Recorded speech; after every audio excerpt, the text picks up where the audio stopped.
Okay, good morning, Colorado. This is the Colorado Oil and Gas Conservation Commission. It is the last day of August, August 31st, 2022. Welcome to September.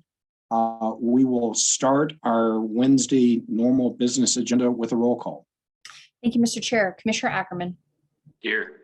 Commissioner Bogue, Commissioner Cross. Commissioner Mcgowan. Here. Commissioner Mesner. Here. Commissioner Oath. Commissioner Robbins. Here. Mr. Chair, you have 5 out of 7 commissioners present. Fantastic. Good to see everybody. Good morning to everybody. We've got a busy agenda today. We do not have any public comment. No one signed up, nor did anyone provide written public comment. So just note that for the record. We will start with commissioner comments. If it's okay, I'll start. I've got a couple of items that I wanted to roll through for the commissioners. First, it was noted in the press and otherwise that the initial tranche of federal funds for the orphan well programs throughout the states were released. I believe we've got our orphan well program manager, Dave Andrews, with us. And if we could elevate Dave to the panel, would love to give Dave a 3-minute ability to give us a synopsis on the initial federal funds and kind of the anticipated usage thereof, when they're going to be brought on board, et cetera. So I see that we're bringing Dave on board. Always great to hear from Dave. Let's give him a second.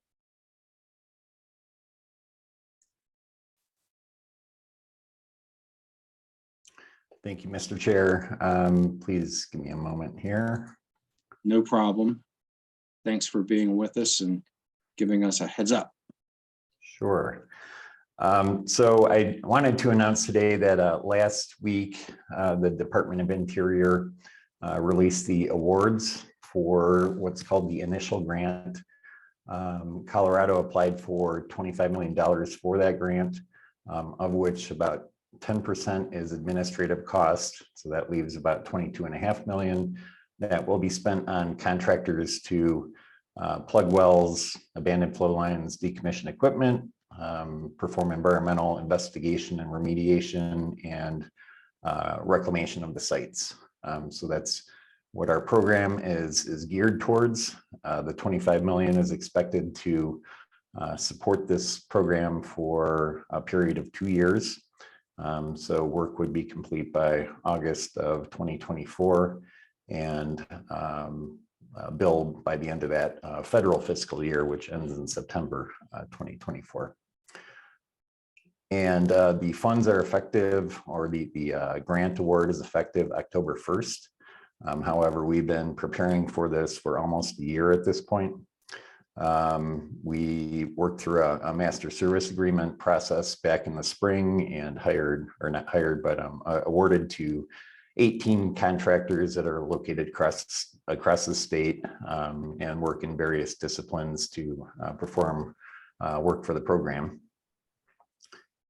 And we began issuing awards for that work that are compliant with the federal grant requirements beginning in July.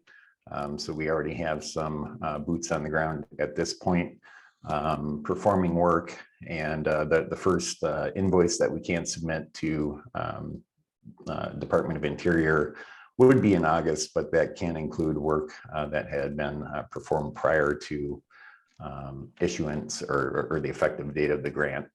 So some of the work that we're doing already will go towards or will be paid by some of those grant funds. Our biggest project will be starting near Durango next week. So that's the largest contract that we've issued so far that will be eligible for spending. And also on the staffing front, we have 3 more hires that we're trying to work through. At that point, once we have everyone hired, our program will be up to 14 people, or 14 full-time employees, and that is up from about 6 a year or so ago. So I'm happy to take any questions. Fantastic information, Dave. Thank you so much for the presentation. Fully anticipated that you and your team would be in front of the ball here. I know from my work on IOGCC with other states, there was concerns relevant to, having enough ability to find the right contractors. So it's just fantastic to hear you've already got 18 lined up and that you're ahead of the curve there. That's a fantastic report. It's great for the state of Colorado. Kudos to you and your team. Are there questions from any of the commissioners with regard to the report? Commissioner Mcgowan? No questions, and I'm really happy or pleased to see that we got that amount of money and that we're going to be able to tackle some of our backlog. I'm wondering if Mr. Andrews would be willing to give us like a check-in report and what timing he thinks would be good, just so we can stay up to speed on how we're doing and whether or not we're able to spend all those funds timely. Mr. Chair, may I? Yes, please. I'd be happy to, and actually our annual report for fiscal year ending 22 is due to be published tomorrow. So I'd say over the next few weeks, I'd be happy to come back for a hearing to give you a recap of at least where we've been over the last 12 months. That'd be fantastic. Thank you, Mr. Andrews. Further questions? All right, seeing none, we will let you get back to your important work. Thank you very much for being with us this first part of the morning. Thank you. Great. So a couple other commissioner comments from my end as chair. Did want to inform the folks that are listening in that the commissioners have identified a subset of projects with no sort of end date. And we've made some assignments amongst ourselves with regard to projects so that we can take advantage of the full-time professional commission. The timing was right. Commissioner Ackerman and Commissioner Cross are now on board to the tune of a month or two. And we just wanted to run through the list real quick and let people know what we're going to be working on.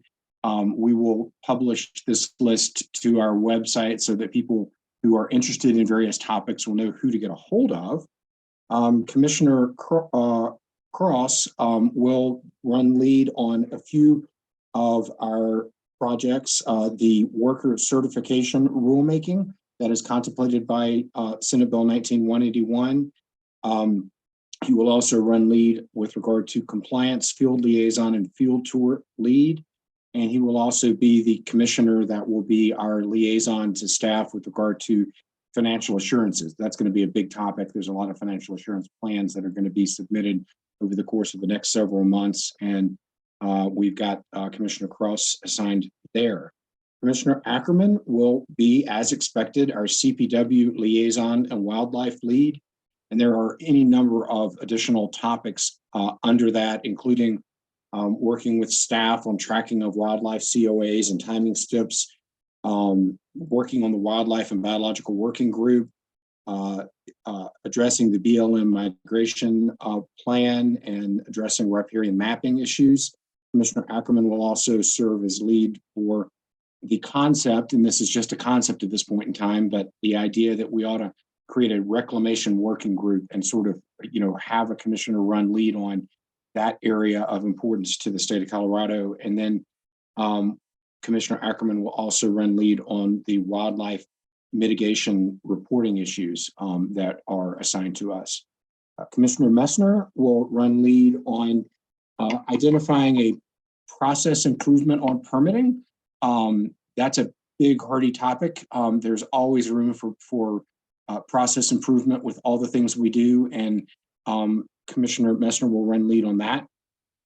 Commissioner Messner will also run lead on the concept from SB 19-181 that we were to create a technical review board where local governments might request of the state assistance in looking at technical review of the subsurface issues as they're looking at surface issues.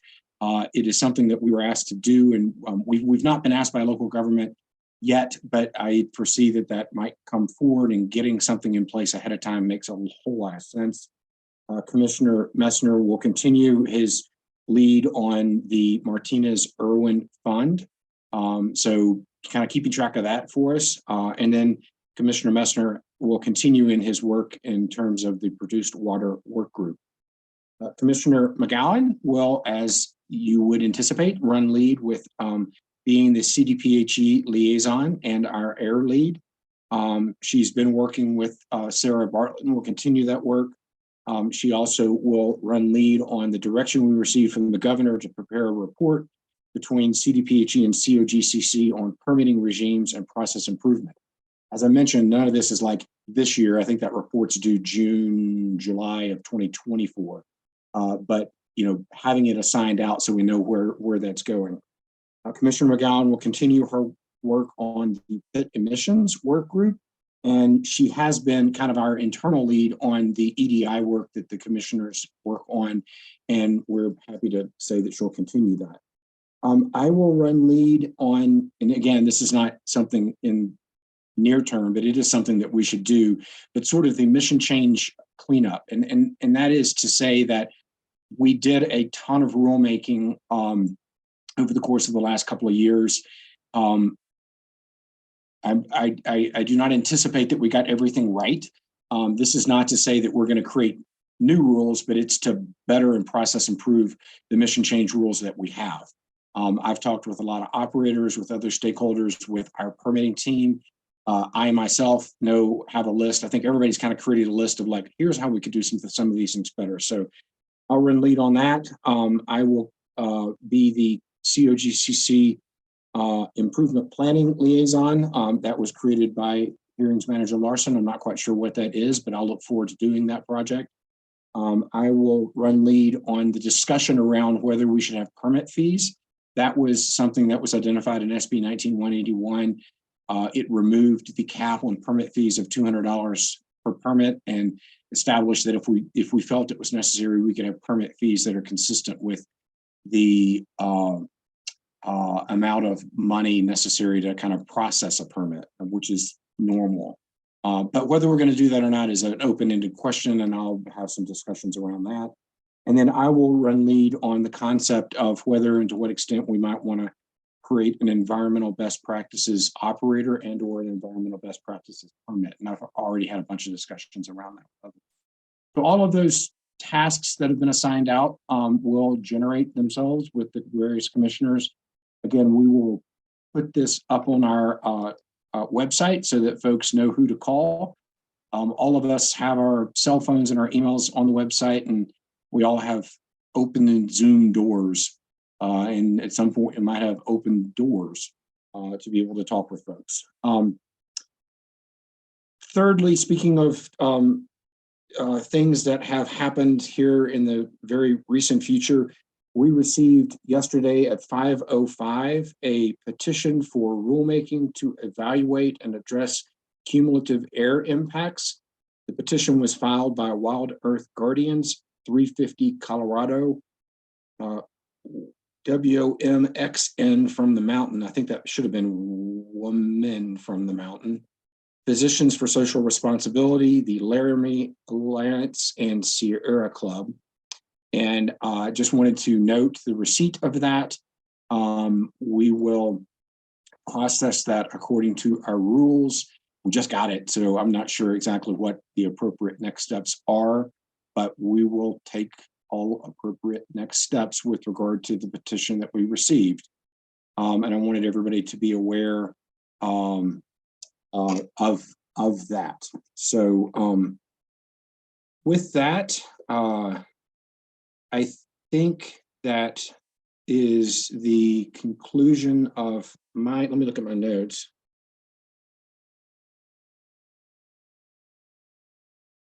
Yep, I think that's it. Does anybody else have anything under commissioner comments?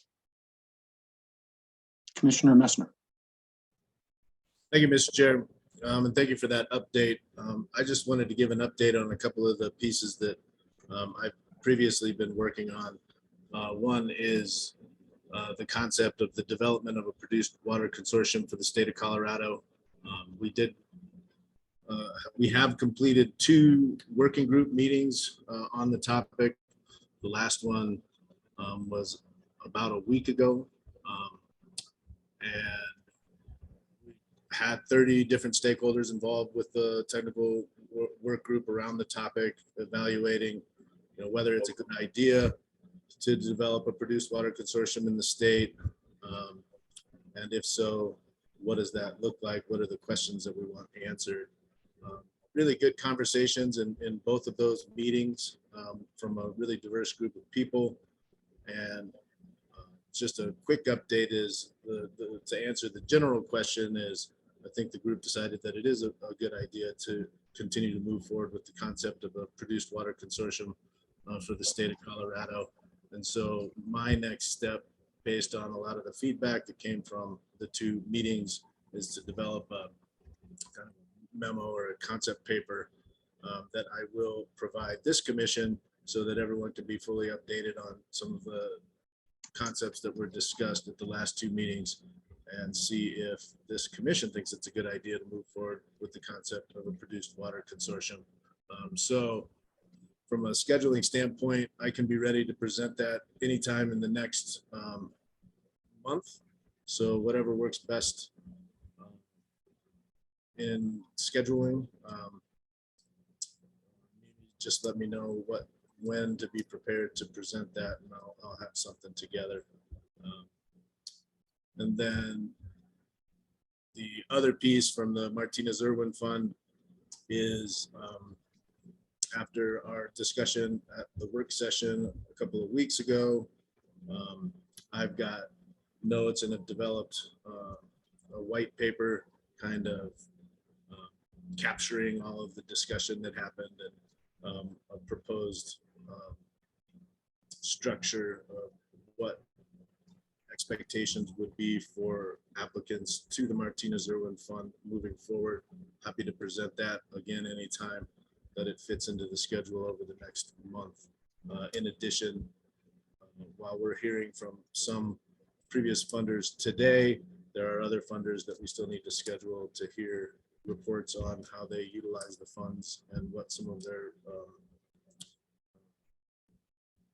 their results were from the projects that the Martinez Irwin Fund funded. And so those will be forthcoming in the next month to 6 weeks as well.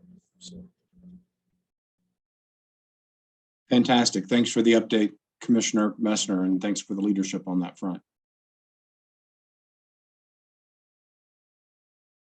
Others with Commissioner comments? Commissioner Mcgowan? Thank you, Mr. Chair. And just really quickly, the PID emissions work group, their first meeting will be on September 29th, and I'll check in with everybody at the hearing following that, just to let everyone know how that went. Great. All right, a professional commission in action. Great to hear from everybody. With that, we will continue into the depths of our agenda. Next up is a consent agenda with 3 hearing officer recommendations. Does anyone have questions with regard to consent?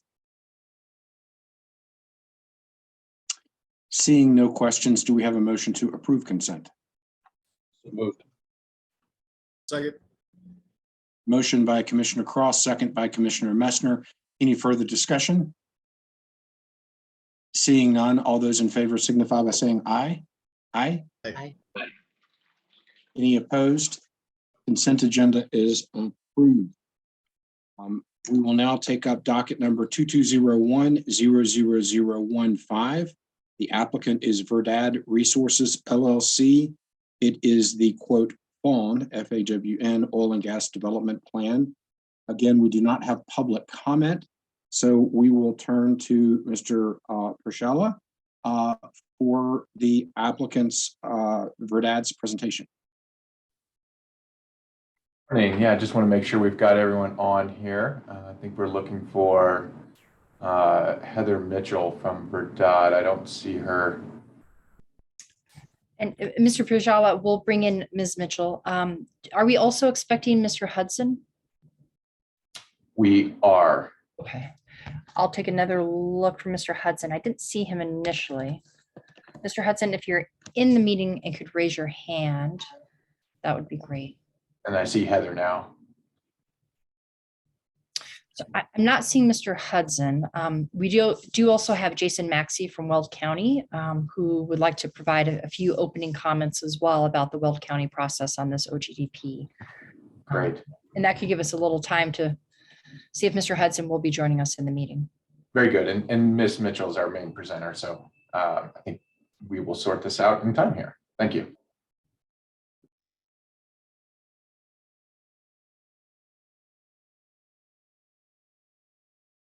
So, okay, great. Good morning, Mr. Maxey. As we are awaiting the arrival of the rest of the Verdad folks, and actually, as is normally the course, we do like to recognize Weld County for their perspective on the WOGLA, that work that may have gone into this site and application. So the floor is yours. Thank you very much, Mr. Chair, and good morning to you and the rest of the commission and applicant and all the other attendees to this. And pleasure being back in front of you again. It's been just a few weeks, so good morning.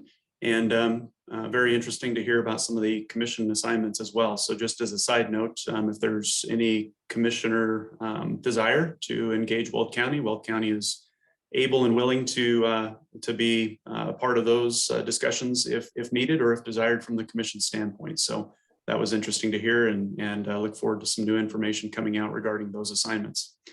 The docket item that's in front of you, as you all just heard, is the Verdad Fawn location. Just so you all know, the WOGLA number that has been assigned is 1041 WOGLA 21-0016.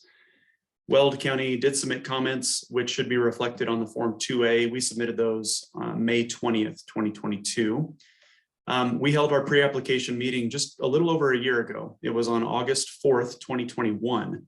And at that pre-application meeting, as has been kind of the norm for the last quite a few months, the attendees did include not only our staff at Weld County and Verdad staff, but the Cogcc did have staff in attendance at that meeting, and we appreciate that for our pre-apps moving forward. We think that that provides to the robust process between both entities and a good partnership that we have been working on regarding the permitting process for oil and gas. So thank you for staff being there from the Cogcc. Application was submitted to Weld County at the beginning of this year, January 13th, 2022. A little bit of time to deem it complete, but we deemed it complete on March 10th of 2022. The applicant did include 3 alternates in their application at that time, and which was all thoroughly reviewed and discussed by Weld County staff and the hearing officer at our hearing. Throughout the application process, as you all know, the Cogcc does get another chance to submit comments through our process, and that's the referral piece of the application in front of Weld County. Along with the Cogcc, the CPW was also sent a referral request, and there was multiple other agencies as well, but just wanted to highlight those 2 for you. We did receive a referral from the Cogcc on April 19th of this year, and there was no comments regarding any alternate siting questions or discussion or any other comments to that nature. And the CPW referral was received April 7th, and they did not have any concerns or conflicts either. We received no public comments. We received no applications for intervention. We did hold our hearing on April 28th, 2022, and the final order that the hearing officer issued was recorded with our clerk and recorder on May 6th and final noticed in the Greeley Tribune on May 11th. Just so you all know, if you did not read the final order from the hearing officer, we did include some prior to construction COAs, which is fairly routine with us, but I just wanted to highlight that. And those included the need for a final drainage report to be submitted and accepted, and also the requirement of submitting a baseline ambient noise study.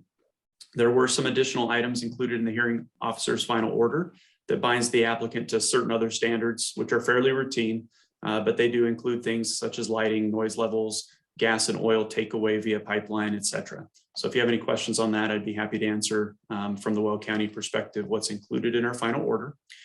And finally, as our submitted comments on the 2A state and also correlating with Director Murphy's recommendation, Weld County does support approval of this permit. thank you for a few minutes to go over our process and a few of the highlights, and be happy to answer any questions you might have. Thank you very much, Mr. Maxey. Are there questions for Mr. Maxey from commissioners?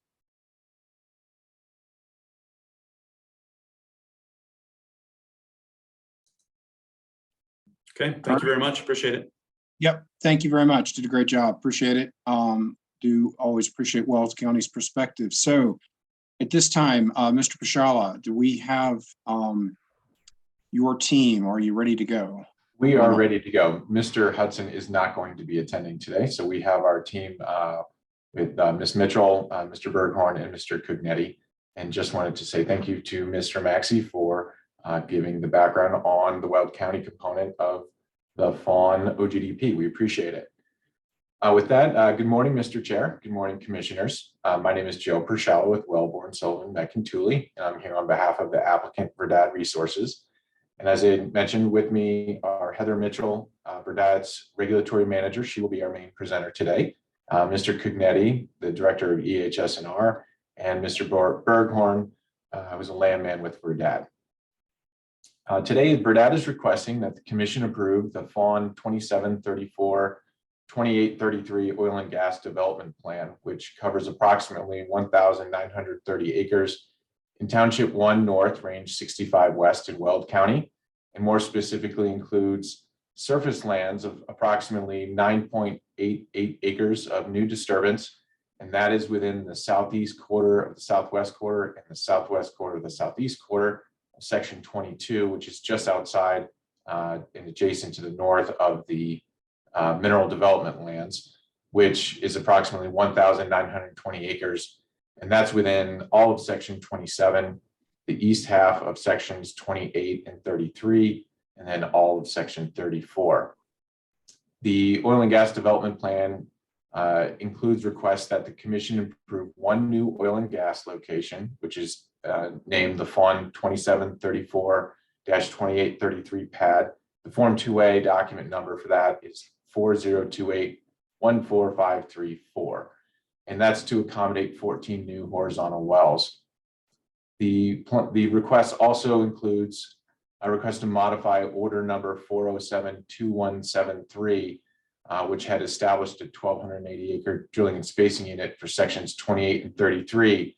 But we're asking to modify that order so it would be applicable only to two existing wells, the Buford number 33-10-4L well and the Buford number 33-9-3L well, and then also to establish a 640 acre DSU for the west half of sections 28 and 34 with 6 horizontal wells. Now that relief was also included in a application by Confluence DJ in docket number 22030048, which y'all granted and issued order number 407-3339. So that relief is really moot at this point since it's already been established by the commission.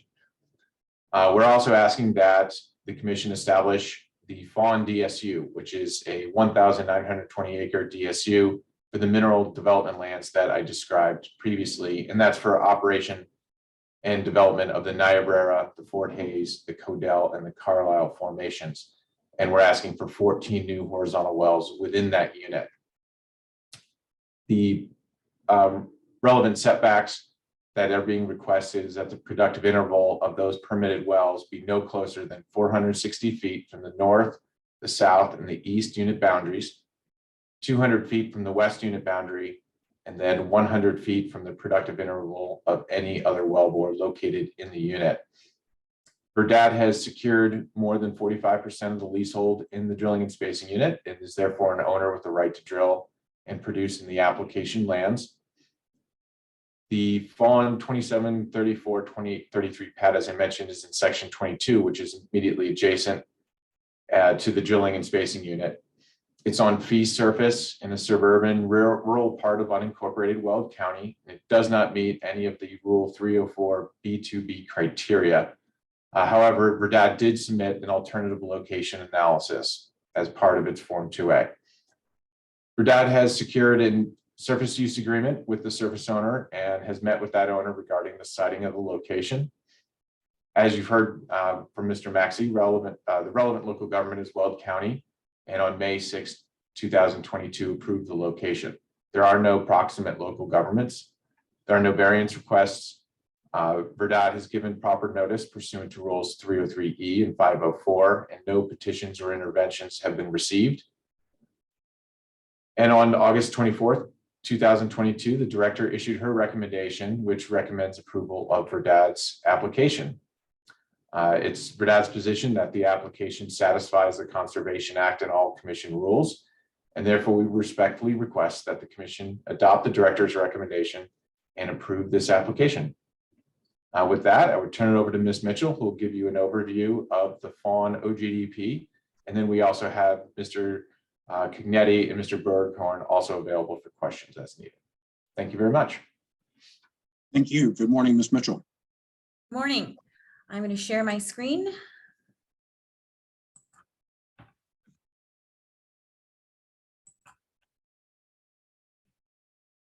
Oops. Are you all able to see the screen? We can see the screen. It is not in slideshow mode, so we see Weird. several different. Okay, it must have popped up to the other side, which is, let me go into,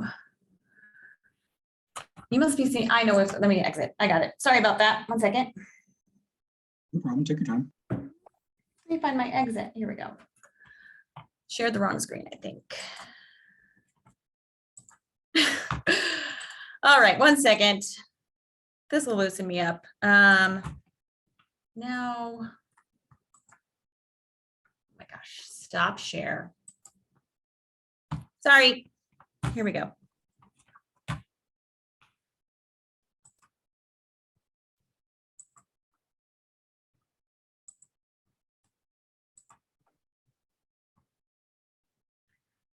I'm hoping now you can see just a. We see kind of just your blank screen. Okay, there you go. Now There we go. it. Got it. Yep. Share the wrong screen. Sorry about that. All right. Good morning. My name is Heather Mitchell. I'm the regulatory manager for Verdad Resources. And I'm here today to talk about our Fawn 2734, 2833 OGDP application. This first slide will just orient you to the location of the unit as well as the proposed location within, let me scoot, sorry. Gotta scoot this over. So I can see, within Weld County. You can see that, oh my gosh, you can see that the location is south of Hudson and east of Loch Buoy. We are southeast of Highway 76, and we are just north of the Weld County, Adams County line.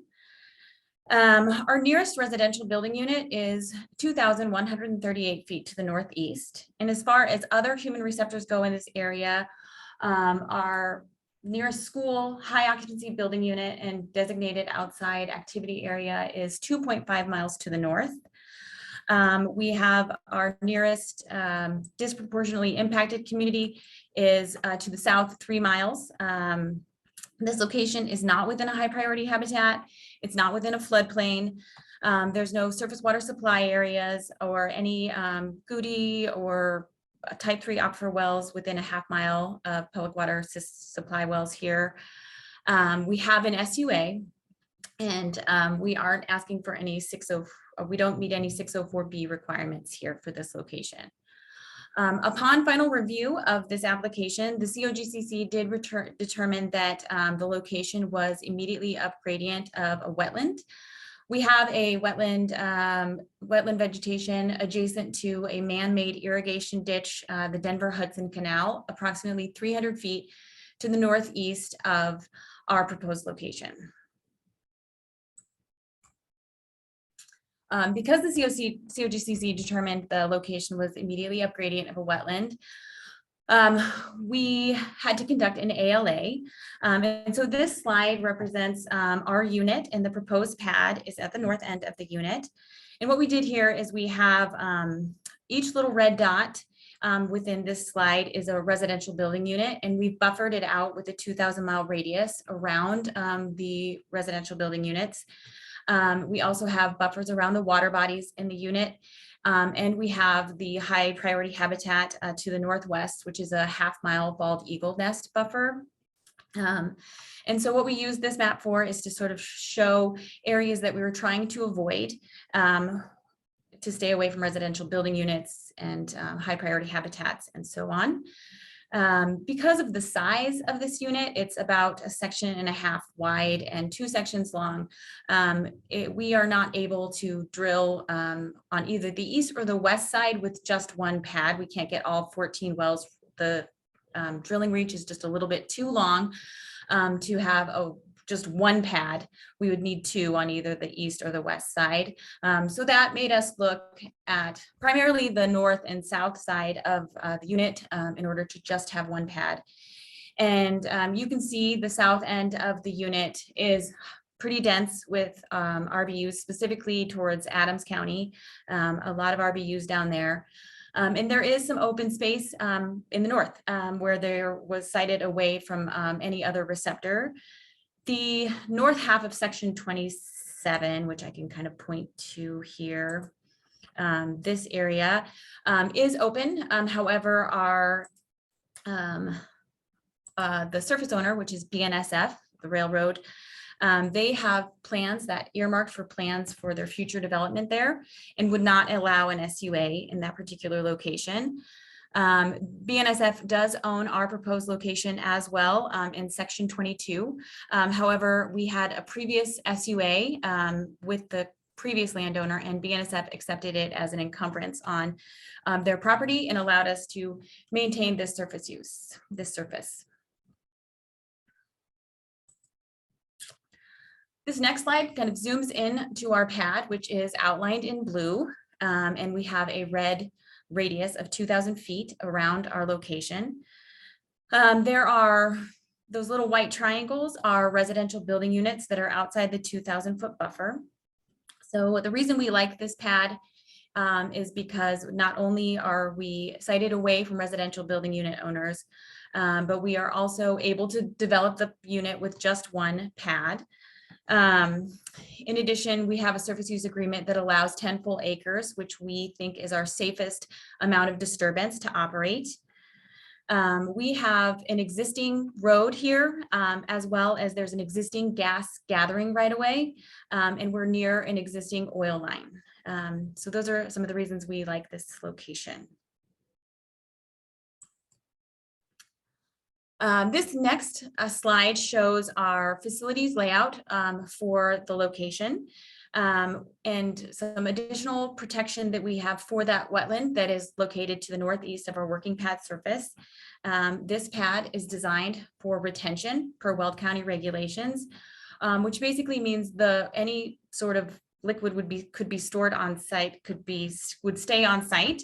There are no outlet structures, and this pad is capable of holding about 3.88 acre feet of liquid, which equates to about 30,000 barrels could be contained on this particular location.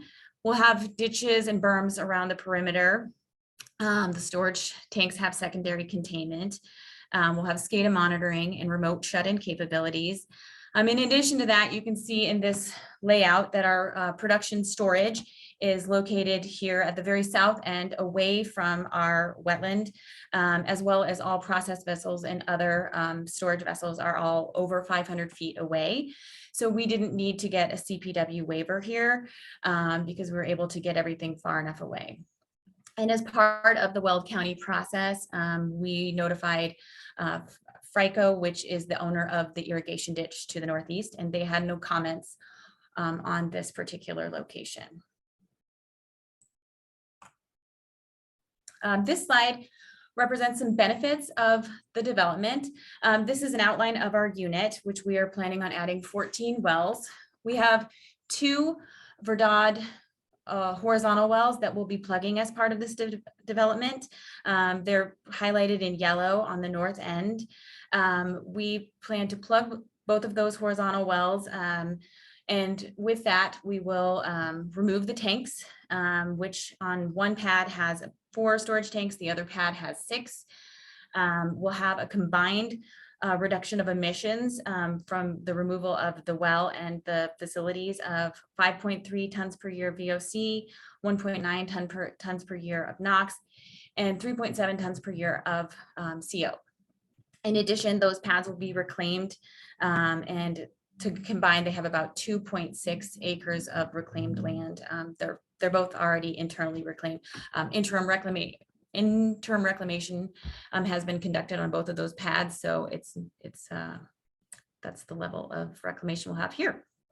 In addition, we have as part of our preliminary offset well evaluation, we have some vertical wells. There's actually quite a lot of vertical wells within this unit that are older that we will be replugging. We have 7 P&A'd and drilled and abandoned wells within 1,500 feet of this development that will need to be replugged, as well as 4 vertical wells that are producing that need to be remediated as well as part of this development plan.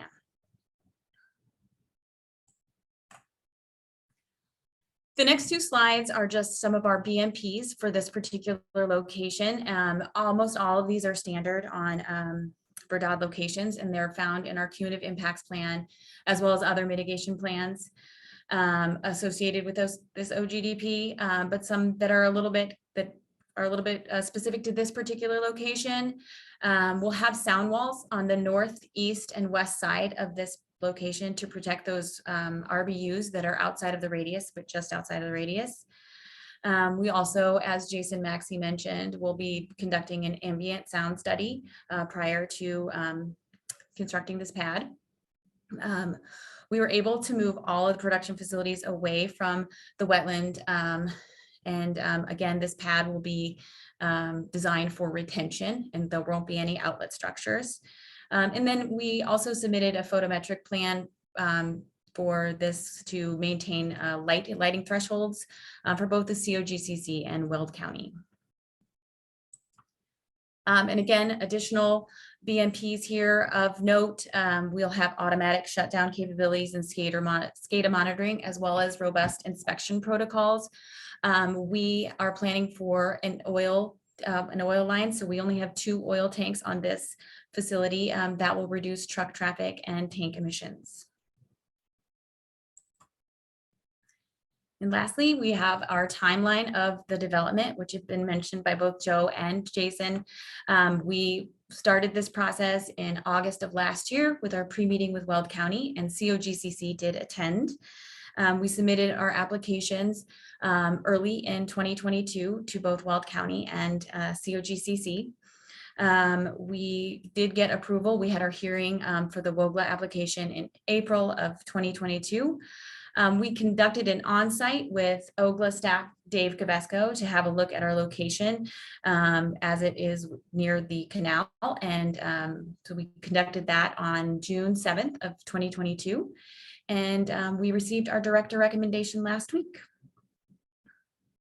The plan for this timeline is actually we plan to build this pad in the fall of this year, if approved, and we'll be drilling and completing in early 2023.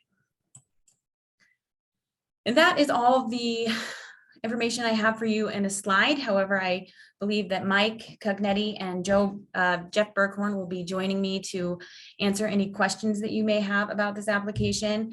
And I appreciate your time this morning, as well as your review of the application. So thank you. Great, thank you.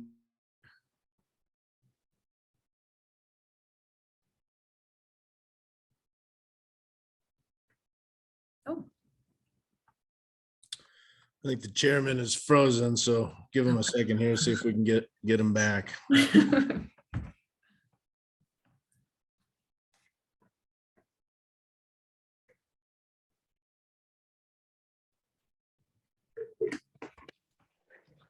In the meantime, Ms. Mitchell, I think you can kill your presentation. Oh, there you go. Got it.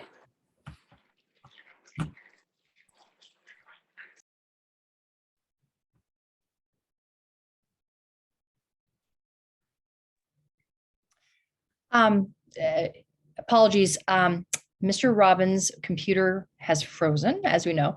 He just called me. So if we could just take a break for about 10 minutes and we will come back at, let's just come back at 10 a.m.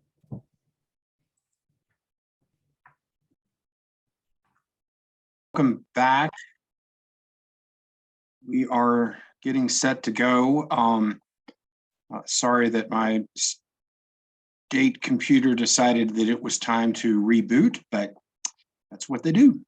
So I think we're at the point of the agenda in which commissioners who may have questions are recognized for said questions. Anyone have questions for the panel? Commissioner Mcgowan. Thank you, Mr. Chair. And if you give me 1 second, I'm going to pull them up. And I apologize. I don't know if these got sent to the operator ahead of time. One was just a curiosity question. I'm used to seeing the number of wells equal the number of separators. And then for this configuration, I see 4. And I was just wondering if is there a benefit to having the 4 separators instead of individually? Does it reduce the footprint of the site, or this is just a curiosity question from me? This is, just a choice that we made. It's a bulk and test separation method as opposed to having 1 per well. It does reduce the footprint a little bit more. And when you have consistent ownership in a well, you can have 1 separator that tests a well, and then the other wells will flow to a bulk separator. So, and then in this case, we have 2 bulk separators and 2 test separators, and it just rotates through them. So it's just a different method of separation. Thanks, that was just interesting to me. I was wondering if you all would be willing to add BMP language around high ozone days that I've been asking all operators in that attainment area. And we have some language that we've been using, some pretty consistent language with operators, and it's committing to reducing certain activities on site on high ozone days.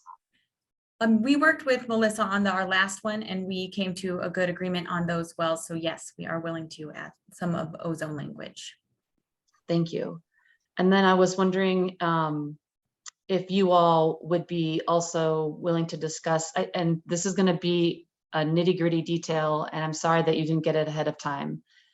In your transportation plan, it says 3,402 traffic trips during production so that works out to like 9 truck traffic trips per day. But then later on, it says average, in a different document, it says average traffic during production would be 1 pumper visit per day, and water and oil haulers on call as needed, 2 to 3 trucks per week. Can you clarify what you think the truck traffic is going to be per day after production starts? So we actually did get those questions ahead of time. Okay. And the first number is relative to the first year of production operations. So that is and it is because we will be hauling water primarily. The second number in the transportation plan is over time. It's an average over time as opposed to just that first year. So we expect the truck traffic to be reduced more and more as the years go on. So that's an overtime average as opposed to a first year amount. Okay. So there would be 9 trucks then back and forth every day to haul away produced water. It's based on production projections, so it's hard to know exactly where things are going to go. They're estimates, but yes. Okay. And then my last question is, and thank you for including what you think the emissions reduction would be from plugging the 2 existing horizontal wells within the unit. I think I'm a little turned around about how many.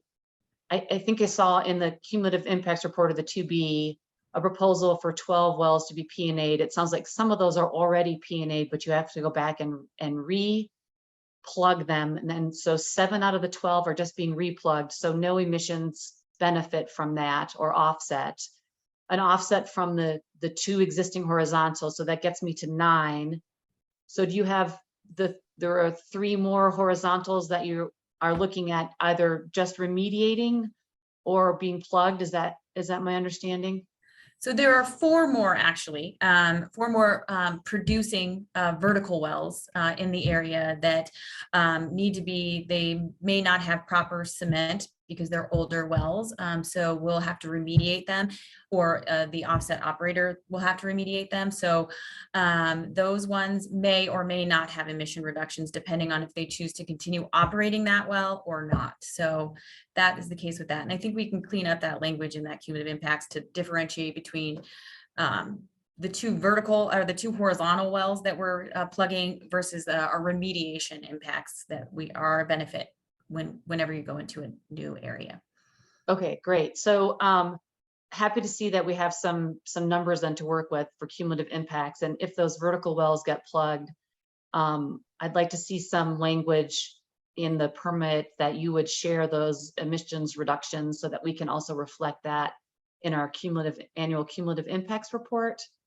So I don't know how we can fix that, but just to clarify that, I'd like for us, if those are going to be plugged, to take into account the reductions there as well. Okay, that sounds good. Thank you. Good questions, good discussion. Other commissioners with questions? Commissioner Cross?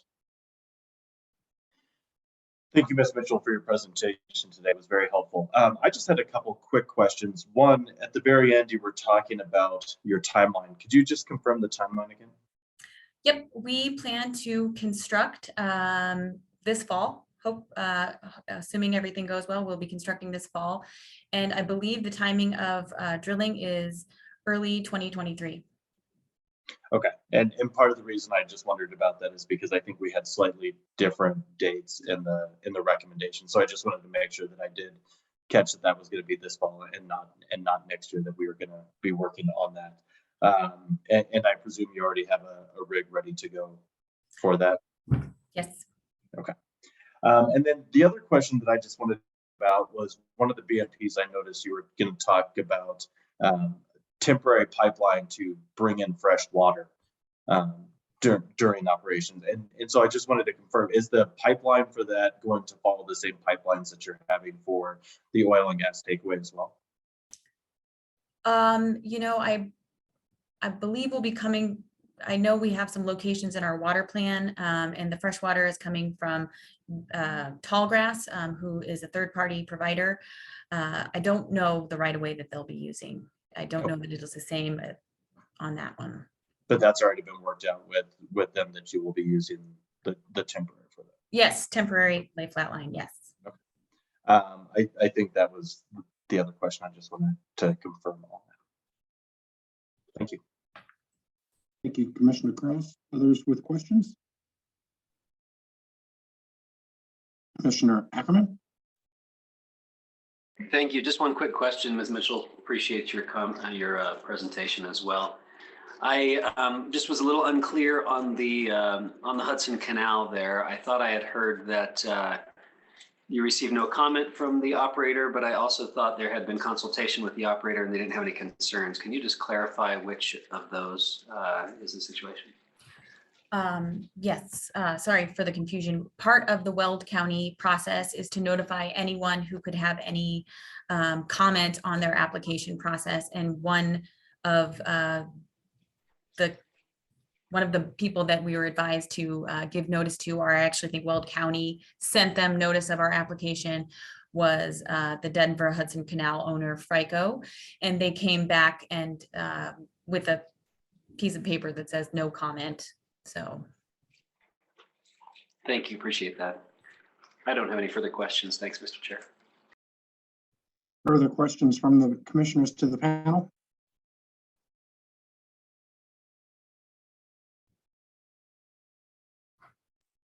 All right, I'm not seeing further questions. That means we would move into the deliberation stage of the commissioner's consideration of the Fawn OGDP. Does any commissioner desire to initiate deliberations? Commissioner Cross.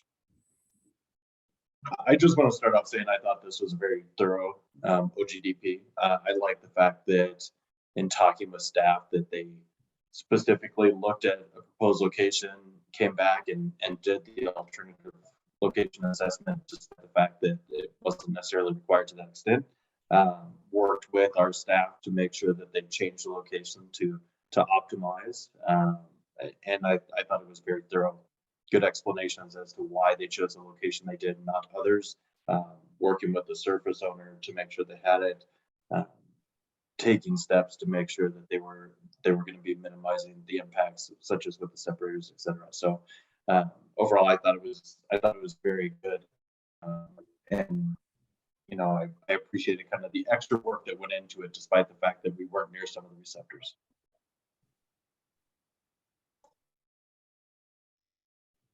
Commissioner Mcgowan. Thank you, Mr. Chair. I also was appreciative of the additional alternative location analysis and working with our staff to see if that was the best location the operator could find. I was also appreciative of moving the equipment to the other side of the pads so that it was more than 500 feet away from the canal and the wetlands. Thought that was thoughtful. I think this was met all of our requirements, and I would support this application if we were able to add the BMPs for the high ozone days and getting emission estimate data if those additional wells get plugged. Do you care to make a motion?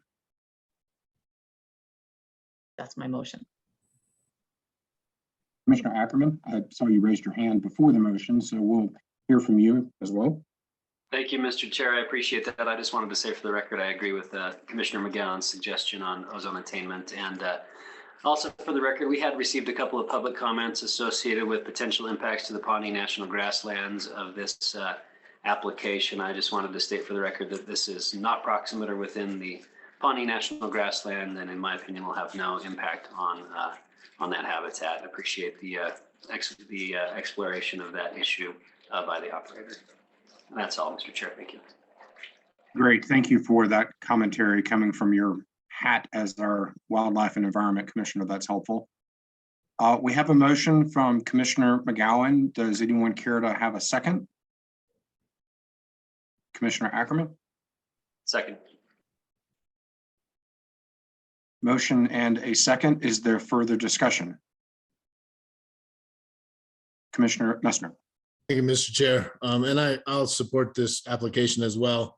I just will acknowledge that typically I appreciate applications that include produced water takeaway. Although in this particular situation with the traffic impacts associated with the produced water takeaway being within Weld County and Weld County approving those traffic impacts associated with produced water takeaway and their local government approval, I'm okay with utilizing trucks for the produced water takeaway. Just a comment there.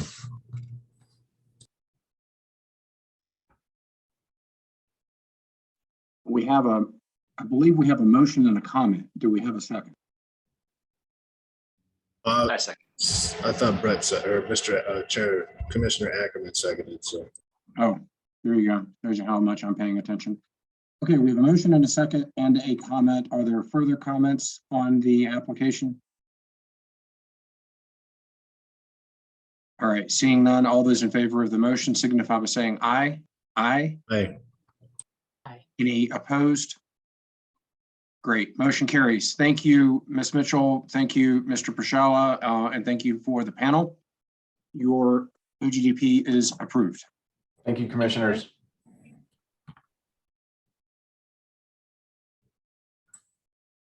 All right, turning back to our agenda. We've already had our morning break as a result of my computer. So I think now we will see if we can get Mr. Collette to us. Good morning.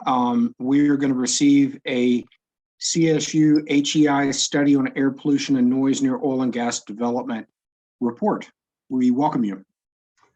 Thank you very much. It's a pleasure to have the opportunity to come before you to talk a bit about this study. Let me see if I can get my screen shared.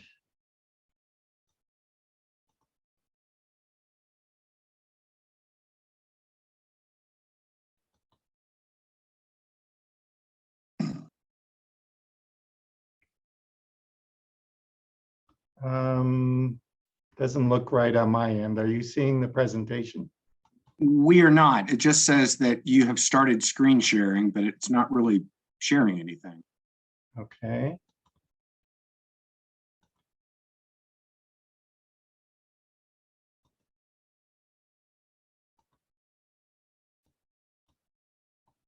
Hmm. Sometimes if you stop and start over, that might help. Yeah, I seem to have lost my control.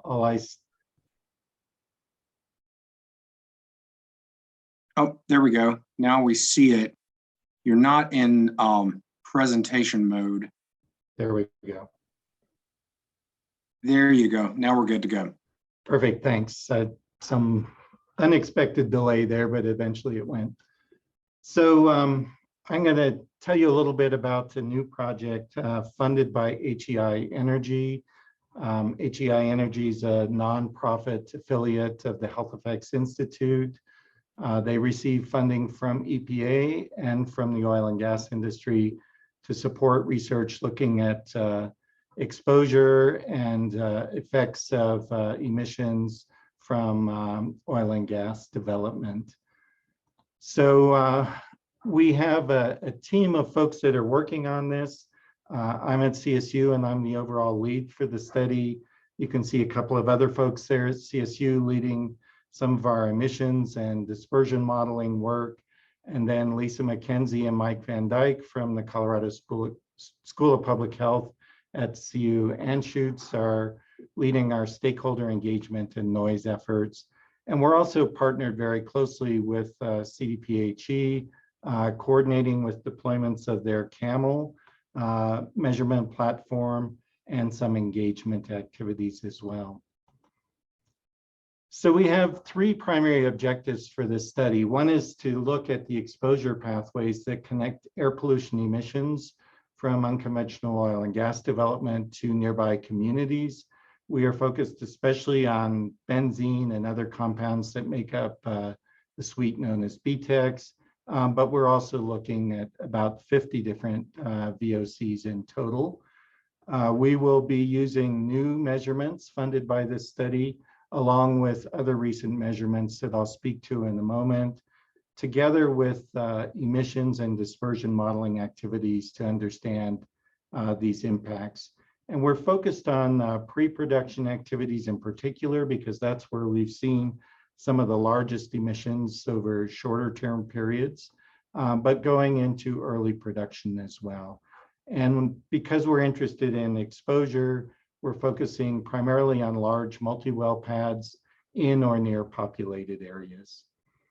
There's also a component which I'm not going to speak to in any detail today, looking at noise impacts, sound measurements to characterize the range of frequency weighted noise from different operations. And finally, we'll be looking to pull together this information, contextualize it to help stakeholders from all different angles better understand community impacts by operation phase. We'll be working with the University of Texas to collaborate on developing and testing a predictive emissions model and a variety of other stakeholder engagement activities. So as I mentioned, we're really focused on pre-production into early production in terms of looking at emissions and their impacts. But in addition to the major phases like drilling, hydraulic fracturing, and flowback, we're quite interested in some of the transition operations, which we've seen in past work, sometimes are points of larger emissions. So for example, coiled tubing mill out activities, I'll show you in a minute, is a point where we often see larger emissions. In production, sometimes emissions in general are fairly low, but certain maintenance activities, for example, we've seen separator maintenance be a point of larger emissions.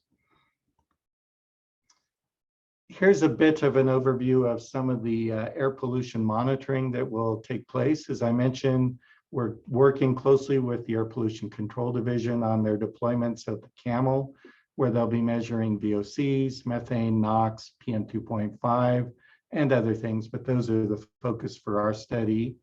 We also will do integrated weekly canister sampling for a larger suite of VOCs.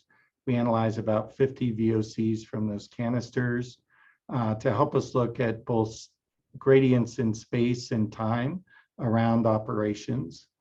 We will deploy continuous photoionization detector or PID monitors that can detect increases in VOCs and trigger canisters to look at concentrations in elevated plumes. This gives us shorter, faster response. And we will deploy some mobile measurements to also give us mobile, fast measurements of both methane and VOCs to better understand emissions, especially during some of the shorter term activities where the plumes may not come to some of our fixed site sensors. And here's a typical layout of how we might set up around the pad with the camel. They have the largest infrastructure requirements. The other PID and canister measurements and the mobile measurements are easier to cite and will help us give better spatial coverage of the plumes that might be emanating from different operations. So I mentioned we're going to be relying also on data from past observations here in the DJ Basin. As I'm sure you're aware, the camel has been out to a number of different locations in the last couple of years. We're going to be using those data. And my team at CSU has worked for the past now almost 4 years in Broomfield, looking at the development of 6 large multi-well pads. So I wanted to share a little bit of what we've seen in Broomfield, both because it's data that will feed into this study, but also because what we've learned there has motivated the design of what we're doing. So as you may be aware, there are 6 pads that have been developed or are being developed in Broomfield. That started in, we started monitoring in 2018. A couple of those pads went through development early on in that 4-year period, and some have been really over the last year. There were a number of best management practices put into place for those pads. For example, the use of electric drill rigs, closed loop fluid handling systems, off-site storage of fluids, larger setback distances at the time they were approved, and so forth. So these, for their time, were better controlled operations than we had seen in some previous work we had done. And Broomfield has funded over the last 4 years an extensive air monitoring program. Our part of that is a partnership with Ajax Analytics, where we've operated as many as 18 sites across city and county of Broomfield, near pad, in adjoining neighborhoods, and at background locations to understand spatial gradients as we follow the life cycle of emissions and air quality impacts. So this is a high-level overview of what we've seen in Broomfield over those nearly 4 years now. This is a timeline of a collection of 49 VOCs that we measure in weekly canister samples. The 3 lines here are the minimum, the mean, and the maximum that are measured each week across our spatial sampling network in Broomfield. And then we've highlighted here in yellow the periods of pre-production activities. So what you can see during our baseline period in late 2018 and early 2019 is that those 3 lines are pretty close together, meaning that the difference in VOC concentrations in total across Broomfield was not very large. Things looked fairly uniform. Once we get into the pre-production phase for those first 2 pads, you see those lines move apart, reflecting the increase in concentrations of VOCs close to the pads undergoing drilling, fracking, flowback, and other activities. Once we get into this period over here in late 2020 through 2021, where those 2 pads have gone into production, you see those lines come back together, suggesting local emissions near those pads were modest compared to during the pre-production period. But once new pads went into pre-production starting in the fall of 2021, you see those lines come apart again. where we're seeing increases in concentrations near the pads undergoing pre-production activities. Now we can look at that, of course, in more detail. We're measuring about 50 different VOCs in each of those samples. So here's an illustration of that for the Broomfield Livingston pad. Here we're looking at the local concentration increase at the pad as a function of operational phase. And the 4 panels here are 4 different VOCs or groups of VOCs. So for example, if you look during drilling, the gray panel, part of the panel for ethane in the upper left, benzene in the lower left, and these heavy alkanes, which are 8 to 10 carbon containing alkanes, you see these increases near the pad in concentrations of those species. Ethine, also known as acetylene, we see doesn't increase significantly during that period. That's not surprising. That's associated primarily with combustion emissions. As we move into the fracking phase, we don't see as large of emissions of ethane, heavy alkanes, or benzene, but we do see those combustion emissions pick up as represented by ethine. The increase in the heavy alkanes is especially interesting. We see that show up again during the coil tubing and mill out activities. We also see increases there in ethane and benzene. The signature of those compounds looks actually quite a lot like the drilling mud that was in use at this site. So we think we're picking up those emissions as well as emissions from downhole material coming up through the shakers and so forth. So those are longer term measurements. We are also interested in shorter term plumes that might affect acute exposure for people living or working or going to school near such facilities. Here's an example where we're using these PID triggered canisters. This one was during a flowback at Livingston, where we were actually at a site where we were co-located with a much more expensive instrument, a mass spectrometer, where you can see about a 10 to 15 minute plume here in benzene, toluene, ethylbenzene, and xylenes. And you see that same sort of signature reflected in the larger plot for the signal from the PID as an aggregate of VOCs. That triggered a canister where we measured about 40 parts per billion of benzene in that plume. Now, we've been collecting these sorts of triggered canisters with Ajax and Broomfield over the past couple of years, and we now have approximately 100 of those from Broomfield. Here's a summary of those by operation type. On the left, you can see the number for each type of operation, the average of this aggregate of VOC concentrations. But I want to draw your attention to the plot on the right, where we're looking at the difference in composition of those emissions. This is something we're really trying to understand.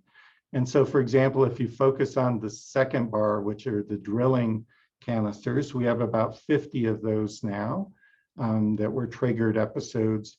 You see this red portion of the bar, which shows up here, but not as much in other operations. These, again, are those heavy alkanes, which are at least partly appear to be associated with the signature of drilling mud emissions. And of course, we have this data from triggered canisters for about 50 different VOCs. So for example, there's often a lot of interest in benzene. Here you can see the minimum, the mean, and the maximum benzene concentrations in these short-term snapshots of these plumes in triggered canisters that we collected throughout operations at Broomfield. Let me just say a little bit about the modeling effort. HEI Energy asked us to partner with the University of Texas to develop what's being called the tracer emissions model. This is an evolution of the MEAT model, which is also being developed and used here in Colorado, which focuses on methane. Some of the new developments will be to expand this more into VOC emissions and to represent also activity-specific pre-production emissions of those VOCs. And the emissions from the tracer model will ultimately be coupled with the dispersion model to simulate concentration fields and local impacts of pad level emissions. And we'll be able to validate those against observations that we're collecting in this study and previous observations to help assess whether the models are doing a good job predicting the emissions, as well as the dispersion of those emissions in the near field around the facility. HEI Energy's ultimate goal is to have a transferable tool that could be used in other basins as well to evaluate and predict local air quality impacts and exposures and how those might be improved, for example, with different BMPs. So let me just wrap up by letting you know where we're at.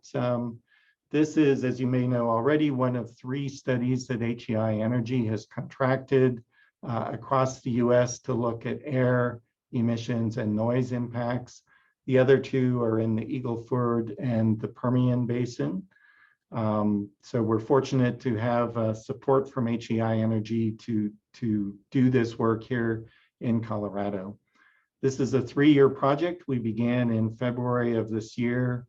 We've had a variety of stakeholder engagement activities. We had a project open house in April. We're having ongoing engagement with the public, with industry operators, subcontractors, and with different government entities as we move along. As far as measurements, we have equipment in place. Our quality assurance plan has been approved, and we're actually looking to deploy in the field coming up this next month in September. So that's a quick overview of this project. And if you have questions or comments or suggestions, I'm happy to engage on this. Thank you very much. Commissioner Cross has the initial question.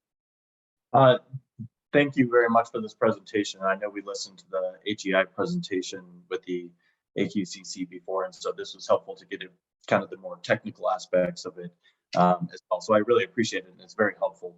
I did want to ask a couple of questions. On one of the slides you had the mean, the maximum, and the minimum during some of the pre-production activity as well as during the production activity. And I also noticed that before the pre-production began, there was some different emissions. Do you know what those emissions were really being picked up on in that sampling?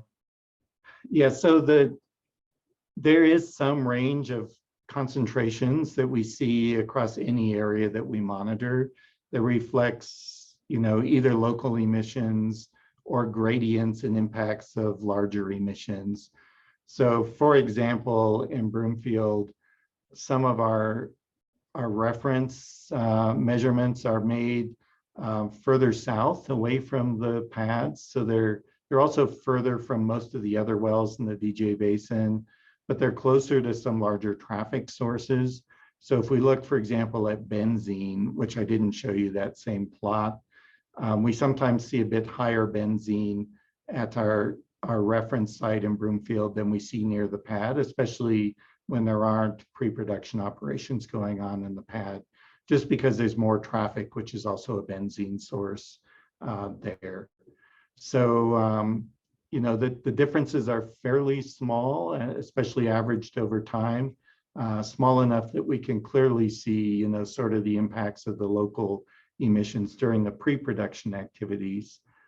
It's harder to see a significant influence during production, partly because, we think the emissions during production most of the time are lower than during many of the pre-production activities. Okay. And another question I had is, I know in looking at one of the local government's presentations previously about some of the emissions data that they had collected, it also showed that it seemed like at different types of year, especially I think it was the January, February time period, there would be some higher spikes as well. Is that something that you are seeing as well? And is that something, do you think, can be planned around to try and minimize emissions as well?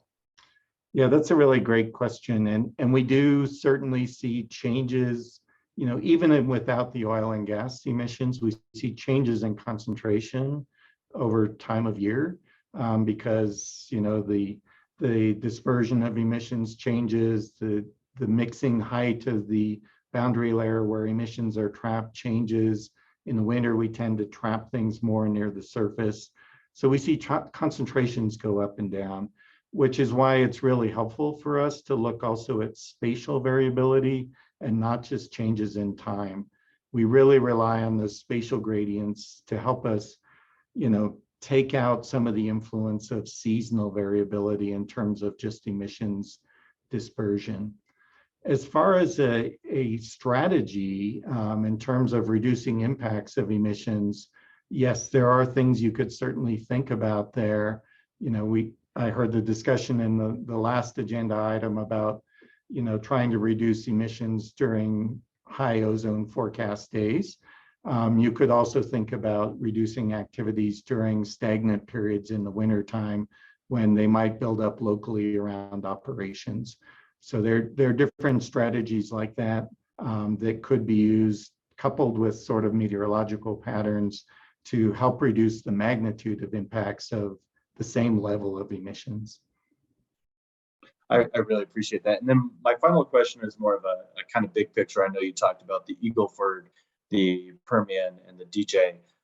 Has there been additional thoughts to looking at some of the different basins, both within and outside of Colorado, to try and get some of the different basin impacts of that as well, such as the Piceance and some of the other areas?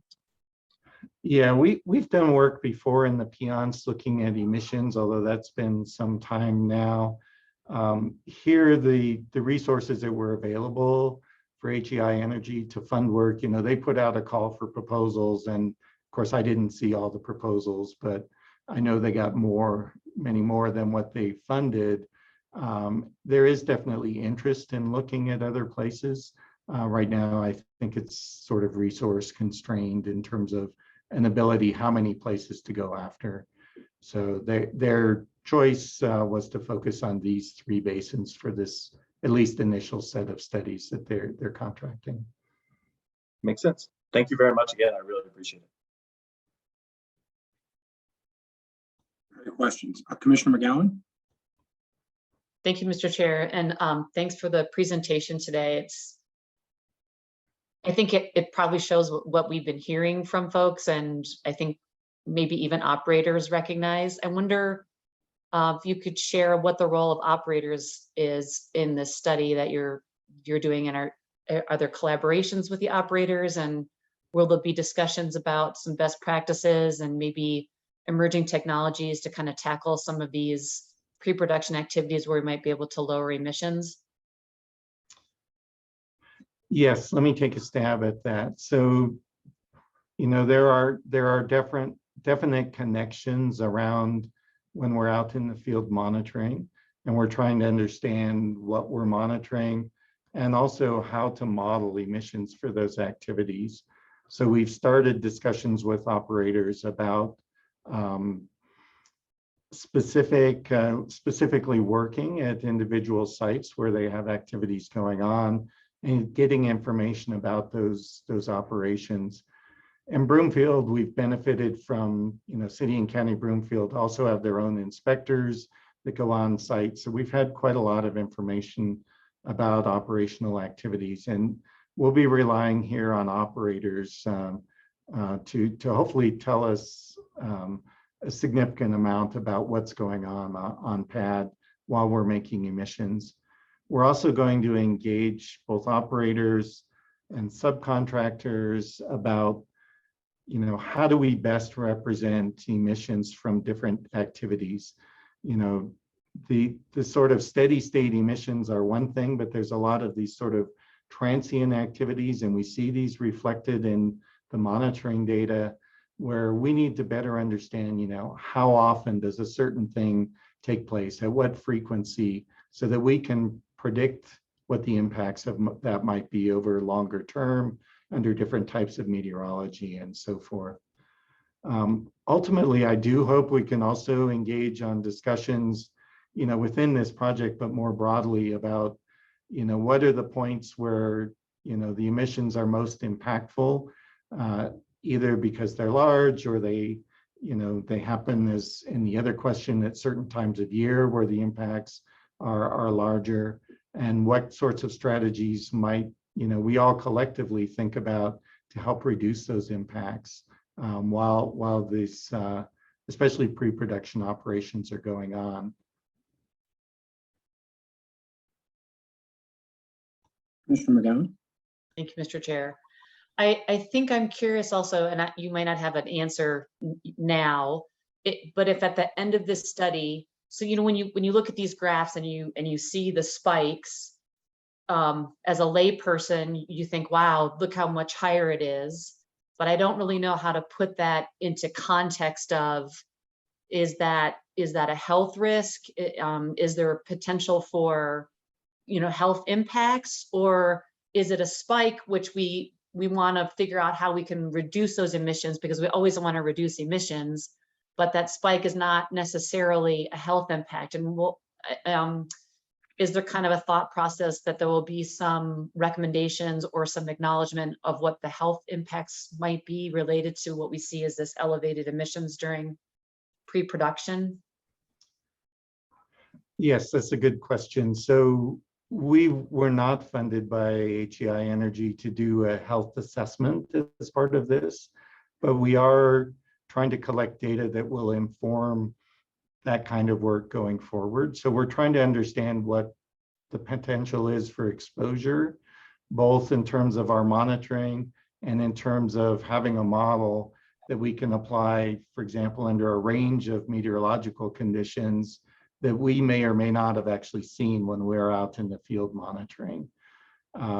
We will be, though, comparing concentrations that we see of certain health relevant compounds, benzene's a good example, to published health guideline values for exposure over different time periods to assess whether we're in a range that might be of concern in terms of exposure, or whether we're well below that. We do that already working with Broomfield, and we're often in discussions with CDPHE about those kinds of issues as well. We certainly will continue to do that sort of level of assessment here, so that there is some health context for the concentrations that we measure in the studies.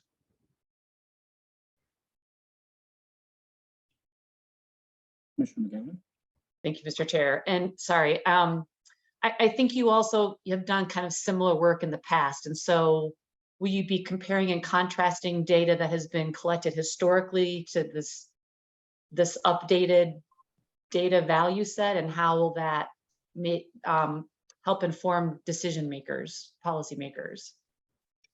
Yes, so back between 2014 and 2016, we did a lot of emission studies in the Pmps and in the DJ Basin, for example. And one of the conclusions out of that study was that emissions during flowback were typically the largest that we saw. Well, flowback practices have changed in many cases. Broomfield's a good example where, they're closed loop fluid handling systems, they're not storing material on site. So we see, for example, the concentration increases during flowback in terms of the average are, much smaller than we would have expected in 2016 from, the studies we looked at there. So we do see evidence of changes, but we do still see, short-term periods, during those activities where we do see high concentrations still. So while the average might be coming down, there are still some, at least, transition periods where we still see large emissions coming out for shorter periods. And those are things we're paying more and more attention to as we get faster measurement techniques and so forth. So we do definitely want to try and understand, how changes in practices have hopefully improved emissions from what we saw several years ago, and they're continuing to change going forward as well. Go ahead, Commissioner McGowan. Thank you, Mr. Chair. So I'm just super appreciative of all this work that's being done, and just some input from someone who's being asked to make decisions on a daily basis about things like this. There's kind of this fork in the road of looking at emissions and the trend in emissions, And when we see it lower, I think that's always good. And I think that's always a goal for us. But I think the other piece that we get questioned about a lot is the health impacts of the amount of those emissions. And I feel like that's still a path that we're exploring. And when we just look at a trend of emissions, or a graph that shows an increase, if we don't have kind of the married data around health impacts, it kind of leaves a gap in the decision-making process for those of us who are trying to figure out how to regulate in a meaningful way. And so I know this is an important part of, we have to collect the data and we have to have good data in order to make these decisions, but I'm hoping that somewhere down the line, we're going to think about how we fill in that gap in this space that I'm not sure we've fully tackled, so people can make good decisions. It's not a question, it's just a comment and a little bit of a frustration from my perspective of when we get folks testifying in front of us about what all this data really means. Commissioner Ackerman, then Commissioner Messner. Thank you, Mr. Chair. I'll be very brief. I have more of a comment than a question here. Dr. Collette, just really appreciate your efforts and you appearing here before us today. It's wonderful to have somebody of your expertise working on this project, and really appreciate your efforts to help us understand the impacts of these activities. I especially appreciate the gathering of empirical data that's locally based and high quality, and the specificity with which you've created your study design. I've often heard that a good study answers questions, but an excellent study answers questions and raises several more potential points of research. And this certainly seems to do that. I think my questions have been asked and answered, but I did just want to reiterate that I'm also very interested in potential BMPs that are specific in helping to mitigate and reduce some of these impacts of oil and gas operations. So again, just wanted to express my appreciation for your work and you appearing here today.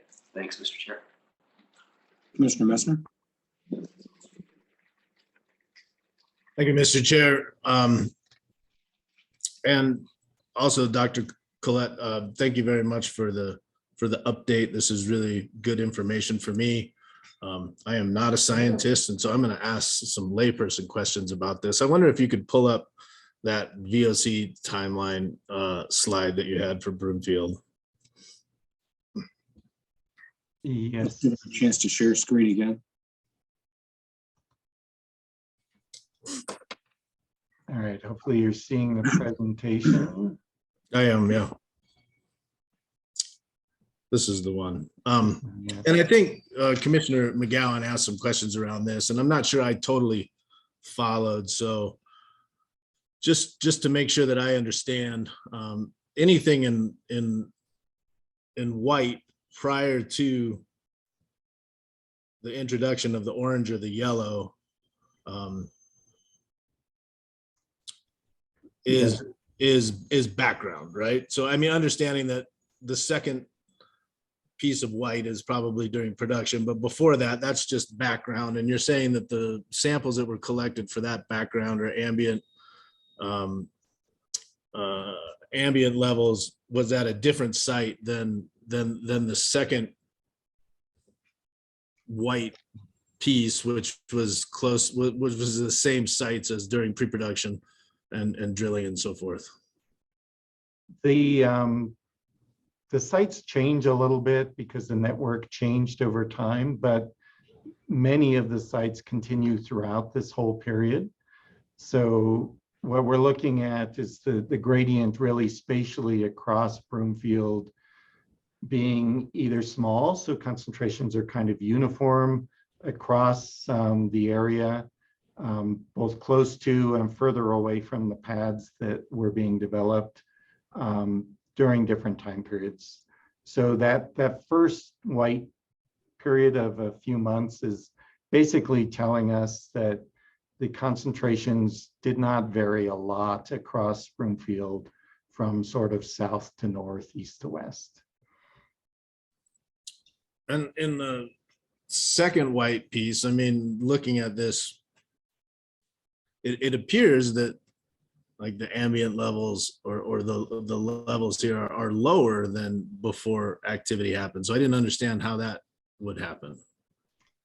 So some of that is just driven by meteorology. There was another question about, how do things change as a function of time of year? So depending on what's influencing all of Broomfield, the concentrations might go up or down over time.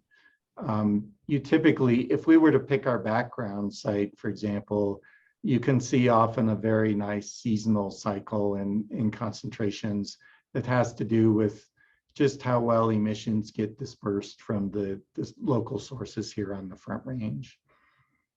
Okay.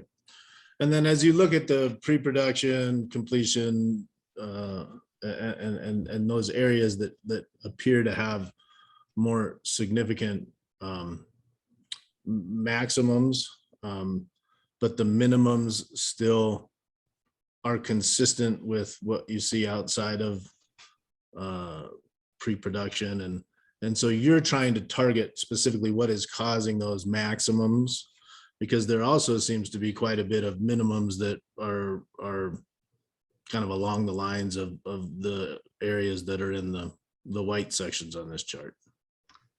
Yes, so we're looking for things that locally near the pad or near any of our monitors are driving concentrations up.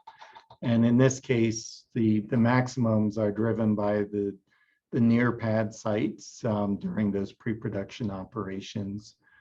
We do have other ways that we look at this data in a more sophisticated way to look at sort of what is the physical footprint of those emissions. So how far out during drilling, for example, do we see the impact from a particular pad?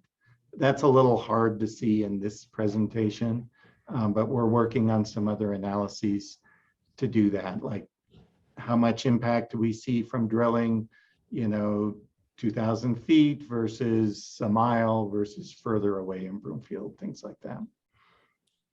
Okay, that was actually going to be my next question, was kind of distances as you're looking at this, and how much of these are 350 feet away versus 650 feet away versus 2,000 feet away versus 5,000 feet away, and then how does that affect those maximums, I guess, understanding that the minimums should be relatively consistent. Yeah, the maximums generally here are several hundred feet from the pad. So these are not at the 2,000 foot setback distance, for example. So we're looking closer to the pad to try and understand what the emissions are. But we do have data in those residential communities as well, where we do also see increases, but they're generally not the highest concentration, for example, in this plot. Okay. And is the hope utilizing the data here to kind of drill down to specific technologies that may or may not be causing additional spikes, or specific technology recommendations for operations? Yes. So for example, if we look at sort of specific operations at one pad, we see during drilling, there are electric drill rigs here, so they're not emitting. A lot of times people think the main emissions during drilling come from the drill rig or the power for the drill rig, but we clearly see increases coming from other things. We see this signature, for example, that looks very much like the drilling mud that's being used. So there are choices that can be made about the drilling mud that's in use that might affect certain emissions. There are emissions coming as drill cuttings move across the shaker that are maybe challenging to control. But we definitely see that as a point where there are still significant emissions probably influencing these data. So we're trying to understand these on a more detailed level, what's going on during an operation and how that relates to the amount of air pollution we see, and the composition, which gives us some insight in terms of the chemical signature of, exactly which components on the pad might be emitting those things. Oh, that's great. And then as we get into the production cycle and we see more consistent means or minimums, maximums, or all the lines are closer together, and understanding that, I guess, let me ask the first question because I can't remember, but are the sites that are being evaluated here during the production, are they tankless? Are they tank light? Do they have tanks? I guess I can't remember. These are tankless sites All tankless. in these operations. And are we collecting any data around sites that have tanks during production, or is that outside of this evaluation? That is one of our goals in the new study, is to sort of fill out the operational space a bit. We have this great data set from Broomfield. The Camel has been a number of places with, different sorts of setups, but we want to continue to fill out our data set so that we better represent sort of different operational practices, as well as different operators who are working across the DJ. Okay, that would be helpful. Last question is, I'm always curious about, as you're looking at either the ambient data or even the data during pre-production, completions, production, how much of this is influenced by multiple pads versus single pads? Yeah, really good question. We have now 6 pads in Broomfield. These first 2 that are on the left side of this diagram were fairly well separated. So we can clearly see the influence of individual operations. Their operational timelines were also different. So we can see, things separately. The more recent pads being developed there are much closer together. And it's, sometimes we can see something coming from a particular operation on a particular pad, but sometimes it's harder because there are activities going on in several pads fairly close together that end up influencing the air composition. And of course, all of these, emissions sit on top of the 30,000 or so wells that are emitting across the DJ that have some influence on Broomfield or anywhere on the Front Range at various times. So we use different techniques to try and separate out those contributions. But in terms of what people are exposed to, of course, it's the aggregate that's important, right? But, distance is protective to a certain extent. Things disperse as they move away from the pad, but then you start to pick up multiple plumes from multiple sources that you have to add back together. So it's kind of a complex puzzle, but definitely the highest concentrations we see are, closer to pads, individual pads during their particular operations. Just a couple more questions. The PID triggered, what is the level that triggers a canister? Is it a set level, or is it a level above acceptable health ranges, or what triggers, or is it a time associated one? Or we can determine how we want to do that. So in the HEI study, we will look at the response of the PID in a particular location when, say during the baseline period, and get an idea of its normal range. And then we can set a certain level of response to VOCs where we want to trigger a canister, where we think we have a significant enough increase to be of interest. The PIDs respond differently to each individual VOC. So the response of the PID is, it's calibrated to a particular compound, but that doesn't tell you exactly how much is out in the field. So it's really a kind of semi-quantitative tool that allows us to detect changes. But often what we see is these changes are quite sharp, and we see large increases in the PID signal. So the exact level that we choose to trigger it at is sometimes not as important as just having it there, capturing these episodes that, you know, if we go out with a mobile monitor, you know, we're very rarely in the right place at the right time to capture an episode. It's much more powerful to have this sort of continuously observing fast response instrument. And then if we see something that continues, or there's a particular activity of interest, the mobile monitoring can be really useful. But just to go out blindly and look for things by mobile that are intermittent emissions is really challenging. We found this combination of the PIDs backed up by the triggered canisters that give us quantitative, high quality speciated data to be really powerful in terms of coverage in time and space. That makes sense. Last question. I guess what is the timeline for conclusion of this study or analysis? So we have 3 years that started in February of this year. So very early 2025 will be the end of the study. Well, thank you very much for being here today, Dr. Collette. I appreciate it. Thanks. Commissioner Kraus? Thank you, Mr. Chair. And I just had one kind of quick follow-up question based off of some of Commissioner Messner's comments there.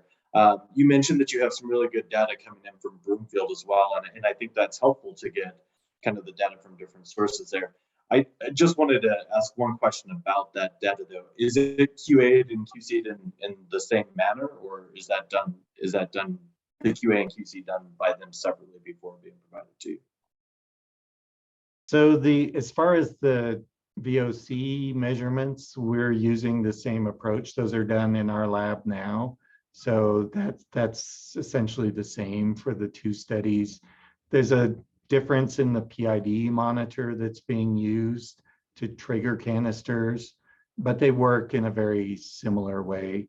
And so in terms of the concentrations of individual compounds, their spatial patterns and so forth, same sort of approach in Broomfield as here.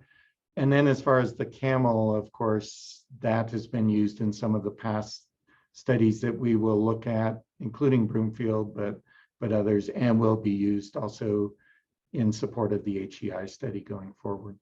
Perfect. So just wanted to confirm it's similar types of equipment and that kind of stuff. Yes. Awesome. Thank you very much. I really appreciate it. Great questions. Other questions from commissioners?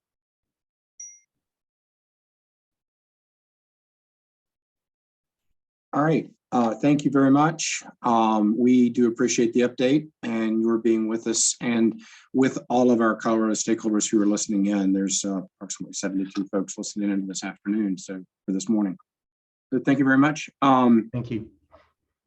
We next have an update on air quality Martinez Irwin Fund projects. I'm going to suggest we take kind of a short break and we can get Sarah and her team up. It's 11:03. Maybe let's come back at 11:10, 7 minutes. All right, we are back. Meetings Manager Larson, can we elevate Ms. Bartlett and Ms. Fury?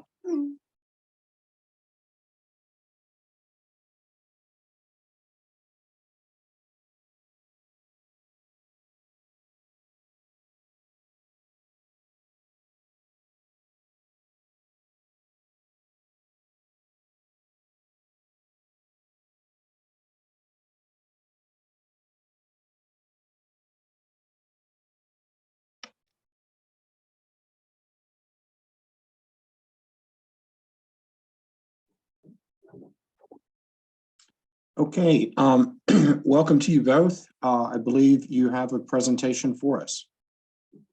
Yes, we do. So a couple of verbal remarks and then we'll jump into a presentation that Kate will kick us off with. So first, thank you very much for your time today. And thank you to Professor Collette for his presentation. I think it will tie very well into what we're about to do. I'll start with a quick introduction of myself. I'm Sarah Bartlett with Potential Energy Consulting. I've been working with all of you for quite some time and spent a lot of time working with Ms. Fury here. So it's been some time since the commission has received an update on the air quality projects funded by the Mark Martinez and Joey Irwin Memorial Public Project Fund. So the purpose of today is to spend some time discussing the status of the various projects funded as they relate to air quality. So we've come prepared with 4 additional projects as well that we'll present to you later today. The idea is to build upon a lot of the work that has been done to date. So at the end of our time today, what we'll have covered is some lessons from our past projects and the ones that have been completed, the status of some of the current projects, what we've learned so far and what we hope to continue to learn, and then some opportunities for some new projects. All of these, I think, are an effort to continue to understand air quality and air quality related to oil and gas operations, similar to how Professor Collette's work will do so. So we'll start with Kate, who will introduce herself and give a CDPHE update. Great, fantastic. I'm really hoping you can see my presentation. We can see your presentation. It's not in presentation mode. I don't know if that's perfect. No, it is. There you go. Fantastic, great. So before I dive in, this presentation is 21 slides long, and then it's about 35 minutes. I see people munching, which is good. I don't like to give a presentation when people are hungry, and I know we're approaching lunch. So the topics that we're going to cover today, a brief introduction to the air quality oil and gas liaison position. We're going to review the goals and give some updates on the division projects that were completed or are in progress using the Martinez Irwin funds. We're going to go over some preliminary results from the projects, and then we're going to review 2 additional projects that we've proposed. So I've been introduced, Kate Fury. I started this role on the end of June, beginning of July. The primary goal of this position, because it's a new position that was created within the division, is really to improve the coordination, the processes, the communication, the collaboration between the Colorado Oil and Gas Conservation Commission, which I'm going to call the commission from here on out, and the Air Pollution Control Division, which I'm going to refer to as the division from here on out, as well as local governments and other stakeholders. So some of the accomplishments from the first few weeks that I've been on this role is I've started coordinating and leading the monthly commission division meetings. We've started taking steps to improve the communications between the commission and the division. And along with some division staff and commission staff, we've begun having one-on-one meetings with local government designees and environmental specialists within the various local organizations to build a bridge between us as we move forward. And in addition to that, I've been working extensively with Sarah on shared commission and division goals. And I know the commission already knows this, but I think it's good to just remember that, all of these funds come from the $18.25 million penalty that was assessed against Carnegie and Occidental Petroleum for the 2017 Firestone explosion that killed 2 people and injured a 3rd. And in order to honor the victims of the tragedy, the monies were funded the Mark Martinez and Joey Irwin Memorial Public Projects Fund. And the purpose was to support projects to ensure the state of Colorado's oil and gas operations are conducted in a manner that is protective of the public's health, safety, welfare, wildlife, and the environment. And these projects also benefit for state agencies, helping them to meet their SB 19-181 responsibilities. So I'm going to be talking about the projects that the division was charged with, and that's these projects here. So there's 3 projects that are underneath a bucket 3A, which is the aerial survey projects.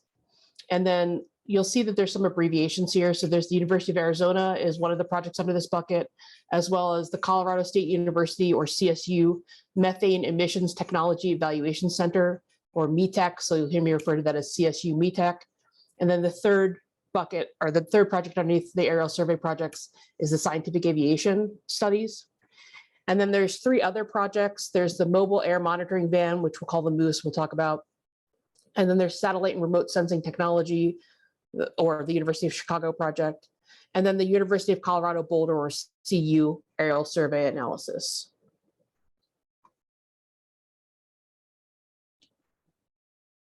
So starting off with the aerial survey projects, these 3 projects had an overall goal to perform aerial surveys at least once per year for at least 2 years in the DJ Basin, which again is part of the non-attainment area, the Denver Metro North Front Range non-attainment area. These aerial surveys have the potential to identify and significantly reduce leaks from various different oil and gas operations. And identifying these leaks isn't only good to just reduce the exposure to organic compounds, but it also prevents economic waste of the product. So it's got multiple goals. The total fund investment for these 3 projects was about $2 million. And the status of the projects is that the University of Arizona aerial surveys have been completed. And then there's a paper awaiting publication. The CSU METEC project that we'll talk about a little bit more later is ongoing. We expect that the model will be delivered in the spring of 2023. And then the scientific aviation flights are ongoing, and we anticipate that those flights will be completed by 2025. One thing that I neglected to mention is I did provide a written narrative that kind of goes into more detail, because this project is, or this presentation is very dense with information, because each of these projects could be their own separate presentation. So sometimes you'll hear, I'll reference like the full citation for some of the things that I'm going to reference is going to be in the narrative, because it's more efficient to link through that than it is through a presentation. So diving a little bit deeper into the goals of these 3 projects. So the first goal was to identify emission sources that were methane emission sources, I should be clear, that were greater than 10 kilograms per hour. And these are sometimes referred to as super emitters, but they're basically larger emissions than normally occur. A secondary goal was to identify emissions that might pose an immediate safety concern. Third goal was to identify the particular segment of oil and gas sources where most of the methane emissions are produced. And so those were divided into 5 segments: the production, pipelines, compressors, processing plants, and then kind of like a miscellaneous bucket or other. Another goal was to evaluate the frequency of intermittent emissions, long-term versus short-term, and then compare top-down and bottom-up inventories to develop better ways to integrate satellite, aerial, and ground-based measurements. And then we also wanted to evaluate the fraction of permitted versus fugitive emissions, and develop and improve the methane emissions evaluation tool, or the MEET model, which Dr. Collette referenced in his presentation. So the first project, the University of Arizona aerial survey, conducted flights that were confined into the densest part of the DJ Basin, and that's illustrated on the right-hand side, the top right-hand picture. And basically, it's just the densest area of the DJ, and density refers to the number of oil and gas facilities. And what they found is, or what has been consistent with other studies, and what they found as well, is that the bottom-up inventory that we traditionally use generally underestimates the total methane emissions when compared to actual measurements data taken from a top-down view.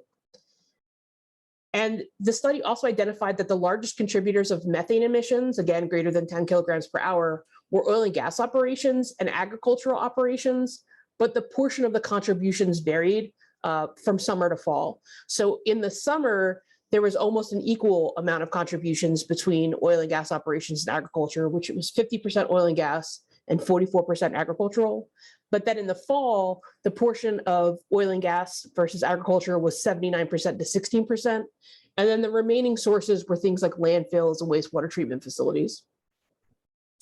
The study also identified that production, which includes well sites and or tank batteries, was responsible for the majority of oil and gas source emissions, but the contribution was highly variable over different time periods as well as different sites. The data from this project is going to be combined with data from other basins that University of Arizona surveyed as well. And then all of that data is going to be combined into a paper that's been accepted for publication.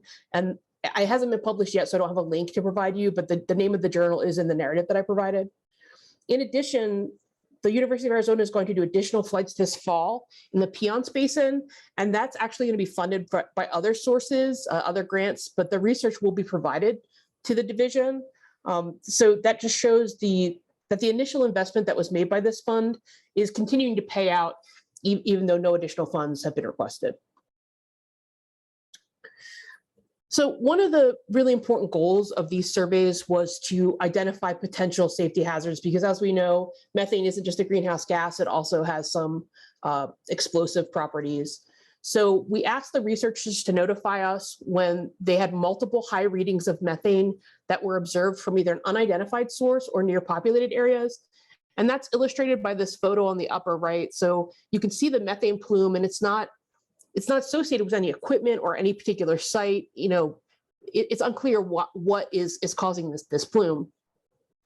There were a total of 5 observations that were reported to us. And as an example, I'm going to use the plume that is shown in the pictures. This came from July of 2021.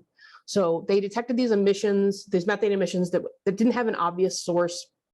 They notified us, and we coordinated with CSU to route their monitoring van, which is shown in the lower right-hand corner, to the site. And then we notified the commission, and commission staff were able to match this aerial picture to a map of an underground gathering line. And from there, we were able to notify the owner of that line and have them respond and identify and fix a pipeline leak.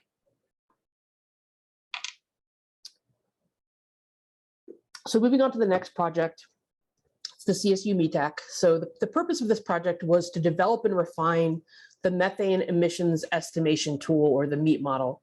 So, you know, traditionally models rely upon annual emissions, but most oil and gas emissions are short duration. So they go from seconds to hours. So the MEET model will be the first developed specifically for Colorado using data collected from the local basins. And the researchers are working with multiple operators to collect emissions data from specific processes and equipment over shorter periods of time. And that's referred to as fine time resolution inventories. And they want to understand the causes of emissions that might not be captured in a traditional inventory. So these were ones that are identified by aerial or ground-based monitors, but not necessarily identified in the inventory. And then the operator data is combined with this actual measurement data. And then we compare that to existing emissions factors that are used to generate traditional inventories to see if those are too high or too low. Now, the division feels this model is crucial for our process of validating and verifying emissions estimates that operators submit on their inventory reports. And in addition, using these more dynamic emissions calculations methodologies should help operators better estimate emissions on the Form 2B that they submit to the commission. We anticipate that this model will be refined, delivered, and ready to use by the spring of 2023. And a paper using this research has already been published. It was published in a peer-reviewed journal in July of 2022, and I provide a link to that in the narrative as well. So Scientific Aviation, we have contracted with them to conduct multiple flights from 2021 to 2025 to identify and quantify both site and basin level emissions of methane in the DJ Basin. So they conducted 8 flights in 2021 and 2022. And the measurements they collected included methane and carbon dioxide, ethane, and then locational and weather data. And in 2021, they were investigating the southeast portion of the DJ Basin. Unfortunately, they were unable to quantify the specific equipment, the compressor stations that we had asked them to, because the wind conditions were inadequate to make the measurements. But they were able to investigate methane emissions from agricultural sites, and those range from about 50 to 400 kilograms per hour. In June of 2022, they conducted a series of flights over the same area that was that other studies have conducted flights over, so that we were able to compare the data that was collected in 2012 and 2015 to 2022. And the results were consistent with these previous studies, and I'll have a table and chart that shows that in a little bit. In consultation with us, they're going to continue these flights through 2025. And in addition, they are also conducting some of the flights over the Bmps in cooperation with the University of Arizona. So the next project is the MOOSE, which is the Mobile Oil Gas Optical Sensor of Emissions. It's pictured on the lower right-hand side. So the goal of this van was or the goal of the project was to acquire this mobile van to measure pollutants, to help determine and locate leaks. And it's meant to supplement our existing monitoring technology. And you could drive it past oil and gas facilities as well as near different equipment. And as the van detects leaks, it can measure or specifically locate the leak and promptly notify the responsible operator. So the total fund investment for this was about $1.4 million to purchase the equipment, and then about $250,000 per year for 2 years of full-time employee and operational costs. So we've purchased the equipment and the operations are ongoing, but really to understand why the moose is so valuable, we've got to put it in the context of the other tools that we have available.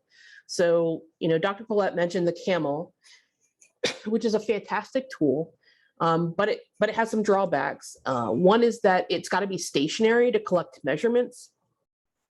And typically you want to have it at a site for a long period of time. So like ideally, we would have the camel collecting data for all phases of pre-production and early production at like a single site over a period of weeks. It does need to be connected to an external power source. And because we don't want any interference from things like a diesel generator or another power source, ideally it would be an electrical power source. And although it can collect emissions rate, it has the capacity to do that, it's not really practical or feasible in an active site. And then we have these sensed SPOTs, which are shown in the bottom right-hand picture. And that's very similar to the PID sensor combination that Dr. Collette was speaking about. These are also a great tool, but they have some drawbacks. So these don't need external power, they're solar powered. And we can, because they're pretty light and easy to move around, we typically deploy them in response to specific health-related complaints for a period of days or weeks. And they're stationary, right? So they have the sampling canister and the PID meter. The PID is triggered.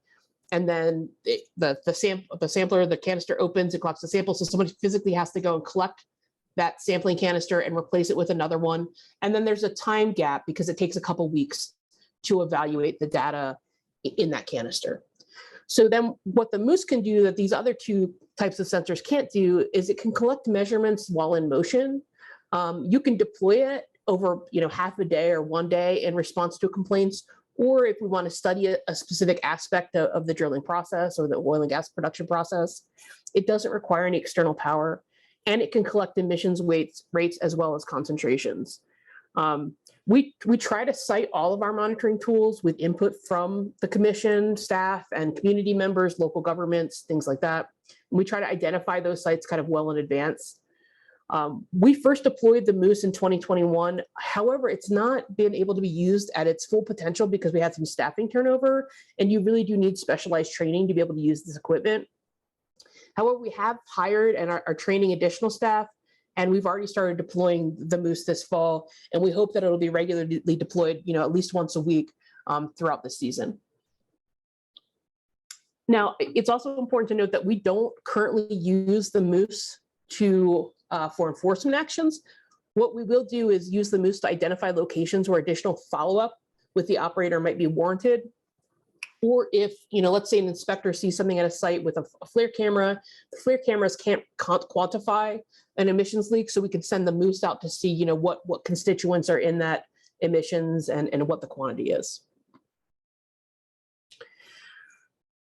So the second to last project is the University of Chicago's satellite and remote sensing technology. And this one is in progress, so I don't have a lot of results to report, but we will talk a little bit about what the goals of the project are. So, basically, it's about using new technology and advanced analytics, like machine learning, to develop a model that will help the division improve our effectiveness and efficiency.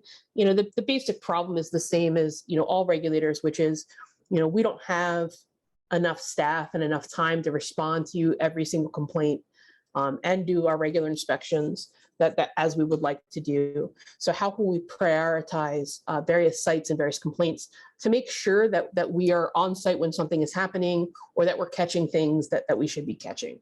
And additionally, one of the goals of this study is to help us develop policies that will leverage this technology to help us achieve emissions reductions and take a more technology-informed approach to enforcement. So there's three key objectives of this study, and the first is to evaluate remote sensing technology. So the thing that's been completed as part of this objective is to assess existing remote technology and conduct field studies. And then what's in progress is to evaluate the effectiveness of this remote sensing technology and to prepare a final report. The second objective is the one that I'm really excited about, and that's to create a predictive analytics model that estimates individual facilities' risk of leaking methane. So, what's been completed is they've started preparing the data, they started creating the predictive model, and what we're currently doing is verifying the model in the field, inputting additional measurements, and testing the impact of model input and outcomes. Also training division staff to use it, and then eventually they need to develop a final report. And then the third objective is more of the behavioral component of this study, which is implementing randomized control trials that evaluate different strategies to help operators reduce their methane loss, without necessarily an inspection. So they've already prepared the study design and contracted a remote sensing vendor to verify. And then they're in the process of implementing the study, designing the survey, contracting survey vendors, and preparing the report. So the final study, the final project from this round is the CU aerial survey analysis. So one of the goals of this was to develop a basin-wide methane emissions rates, and then to determine how much of those emissions are attributable to oil and gas operations. So as Dr. Collette noted, you can associate ethane with methane emissions from oil and gas, but it's not always consistent, right? So it would be nice to find other signature VOC compounds that we could use as another indicator that the methane emissions that we're detecting are associated with oil and gas. And to that end, the researchers acquired continuous measurements of various volatile organic compounds, or VOCs, that are associated with oil and gas operations, so that they could identify additional species besides ethane that could be useful for source apportionment and that help us to differentiate oil and gas emissions from other sources of methane. So the status of this project is that the data collection has been completed, but the analyses that are required are very complex, and that analysis is ongoing. So they did submit a no-cost extension that we forwarded to the commission staff on August 10th, and we anticipate that the final report will be delivered in April of 2023. So diving a little bit further into some of the preliminary results from the CU aerial survey. So they conducted 9 flights over the entire DJ Basin during the fall of 2021. However, poor conditions during 3 of those flights prevented them from collecting the data necessary. So they only were able to determine methane emission rates during 6 flights. And they collected simultaneous measurements of certain VOCs, ethane and methane, again, to identify the portion of methane attributable to oil and gas. They did identify other sources that don't produce ethane, such as agriculture operations, landfills, and wastewater treatment facilities. And the preliminary results, including basin-wide methane emissions rates, were consistent with previous studies, including the studies that were additional projects for this from this fund.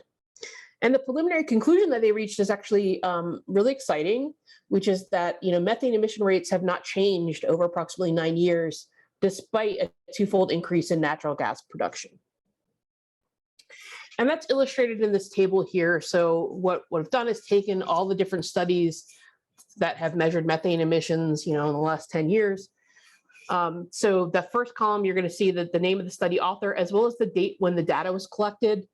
So that's an important differentiation, because when you see the study noted or, cited, it'll be a different date, right? Because the data was collected in 2012, but it wasn't published until 2014, or the data was collected in 2015, but it wasn't published until 2018.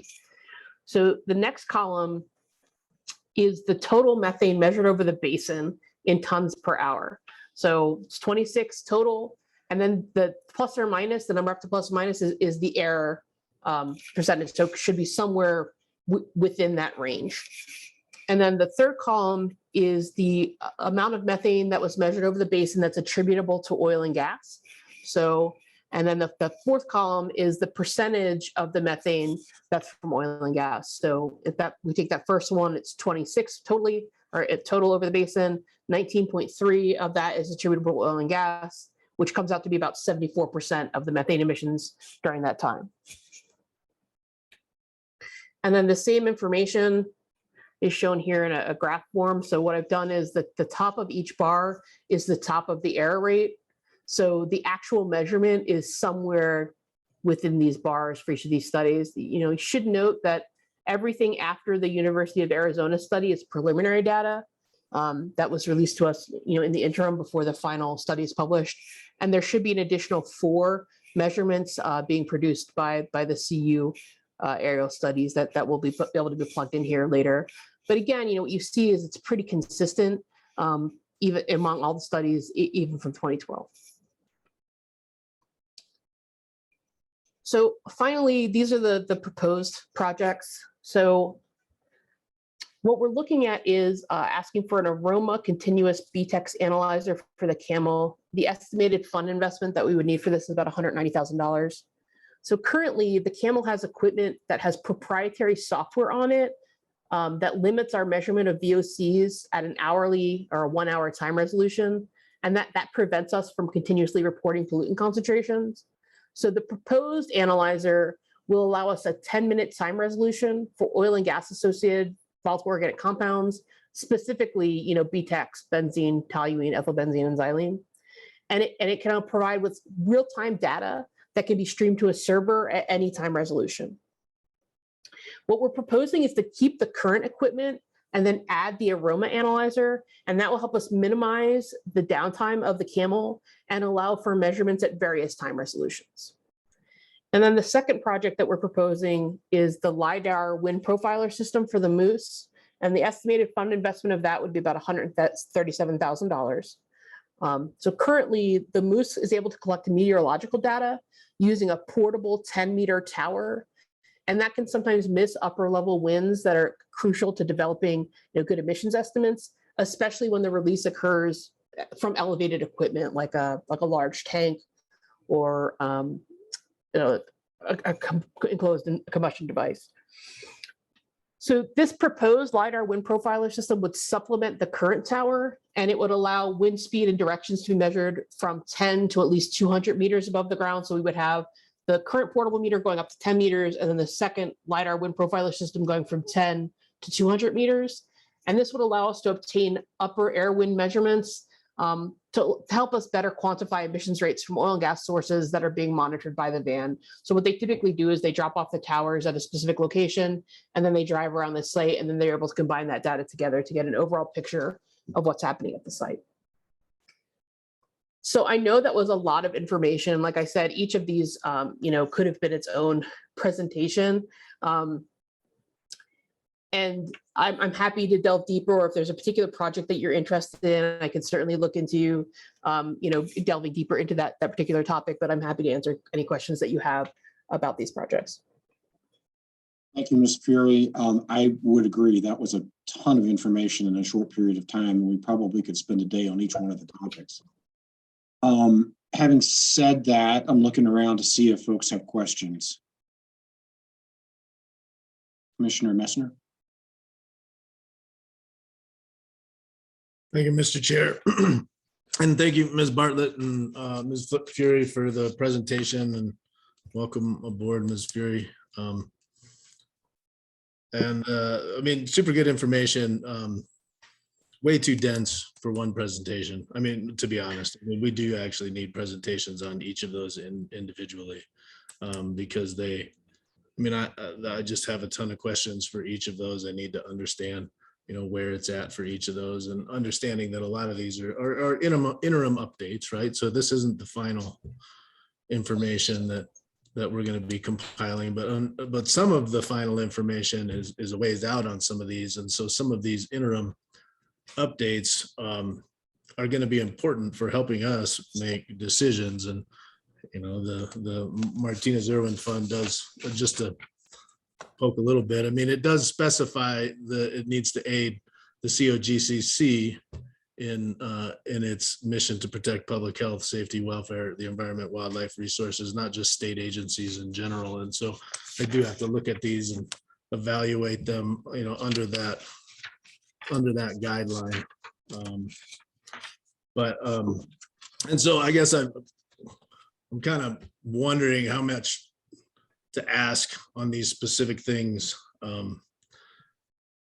at this point, or whether it would be better to compile some questions and go into more depth on the specific projects. But I'll ask just a few questions because just so I better understand kind of where we're at and what the timelines are going to be. So the METEC project, which is the University of Arizona aerial survey, I mean, I appreciate the concept there, better getting different data from top down versus bottom up. Is there a way in those surveys to look at production versus pre-production? Because it sounds like that evaluation or that analysis is kind of making some conclusions around production and the amount of emissions associated with production, but some of these other studies are determining that some of the pre-production activities are actually the higher emitters versus the production activities. And so how does that correlate as far as the on-the-ground studies versus the aerial studies in determining kind of overall emissions? So some of the aerial surveys can be targeted. So for instance, the scientific aviation flights are better suited to do site specific versus the overall basin. And keep in mind that these surveys are meant, or at least the ones in the first part, the 3A, are meant to look for super emitters, which have been a huge issue in other basins. And I don't want to say they're less of an issue here, but our rules are so strict, specifically around venting and flaring, that we don't have the same problem as what the Permian Basin has, for instance. And that's where we hear a lot of the data coming out of, which is why these studies are so exciting. And I would also say that the aerial studies, they don't do a fantastic job of differentiating between pre-production and production activities, because potentially both are occurring at the same site, right? So you can't get the specificity that you would with the mobile van or with monitors that are placed very close to the activities that are occurring. Does that information, like, I mean, is it compatible with the stuff that's going on the ground? So if there is information that's happening on the ground and you're getting this kind of broader information from the aerial flyovers, but you also have continuous air monitoring, either from an operator, from the state, from a local government, these things are compatible as far as utilizing the different data? We're working on that. And I think a good example of how we were able to work that data together is the July 2021 that I mentioned. And those are a little bit easier for us because it's a very obvious plume that should not be there. But when we identify those larger plumes, we can send out our mobile van or CSU's mobile van and identify issues. But again, these are large methane leaks. So they're not, I want to say they're not the most common emissions, but they're different than what CSU or what the pre-production monitoring is meant to do, which is typically monitor for VOCs instead of methane. Okay. And the safety hazard one, I mean, that's ongoing with every flight. I guess, are all the flights done with the Arizona study? The Arizona one is complete, yes. It's all done. Okay. Yeah. And that's anticipated to have the final analysis or report done spring of 23. Is that right? No, so the CSU data the University of Arizona data is already done. So that one is ready for publication. It's been accepted for publication. It just hasn't been published yet. And then the CU one, that's the one that all the data has been complete, but they haven't finished doing the analyses. So that one is going to be published in possibly April of 2023 or sometime around that season. Now, in addition to that, the Air Pollution Control Division got an additional $7 million to conduct an aerial survey monitoring program. So that's also additional data that we'll be able to use. But I didn't want to make it even more complicated than this presentation already was by bringing in that information as well. Sure. So is it valuable for us as COGCC commissioners to have a specific report on the published, on the published report once it is published, like to give the full breadth of information from that particular? Yeah, and I think the reason the timing for this particular presentation is that, the last presentation that you had about this from the division was back in March of 2021 when we were initially requesting funds for this. So we did want to give you some sort of update, recognizing that the vast majority of these projects are in progress and haven't been completed yet. So I do think it would be helpful once the results aren't preliminary anymore and we have more information to share, to perhaps dive deeper onto one or more of the completed studies, and then maybe do a check-in on the ones that are still in progress. Okay. And then the METEC model, mean, can we go back to that slide, I wonder?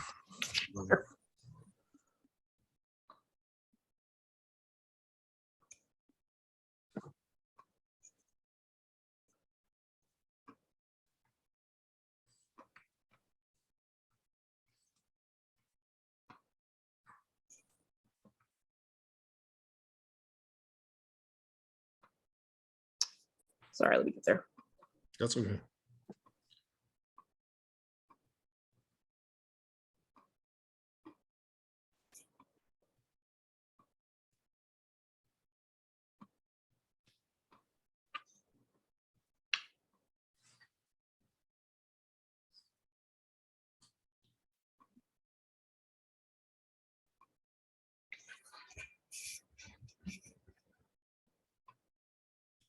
Okay, there we go. And I guess maybe I missed something here, but how does this funded project tie in with the project that Dr. Collette presented on earlier? Or is there a tie-in, or is it just?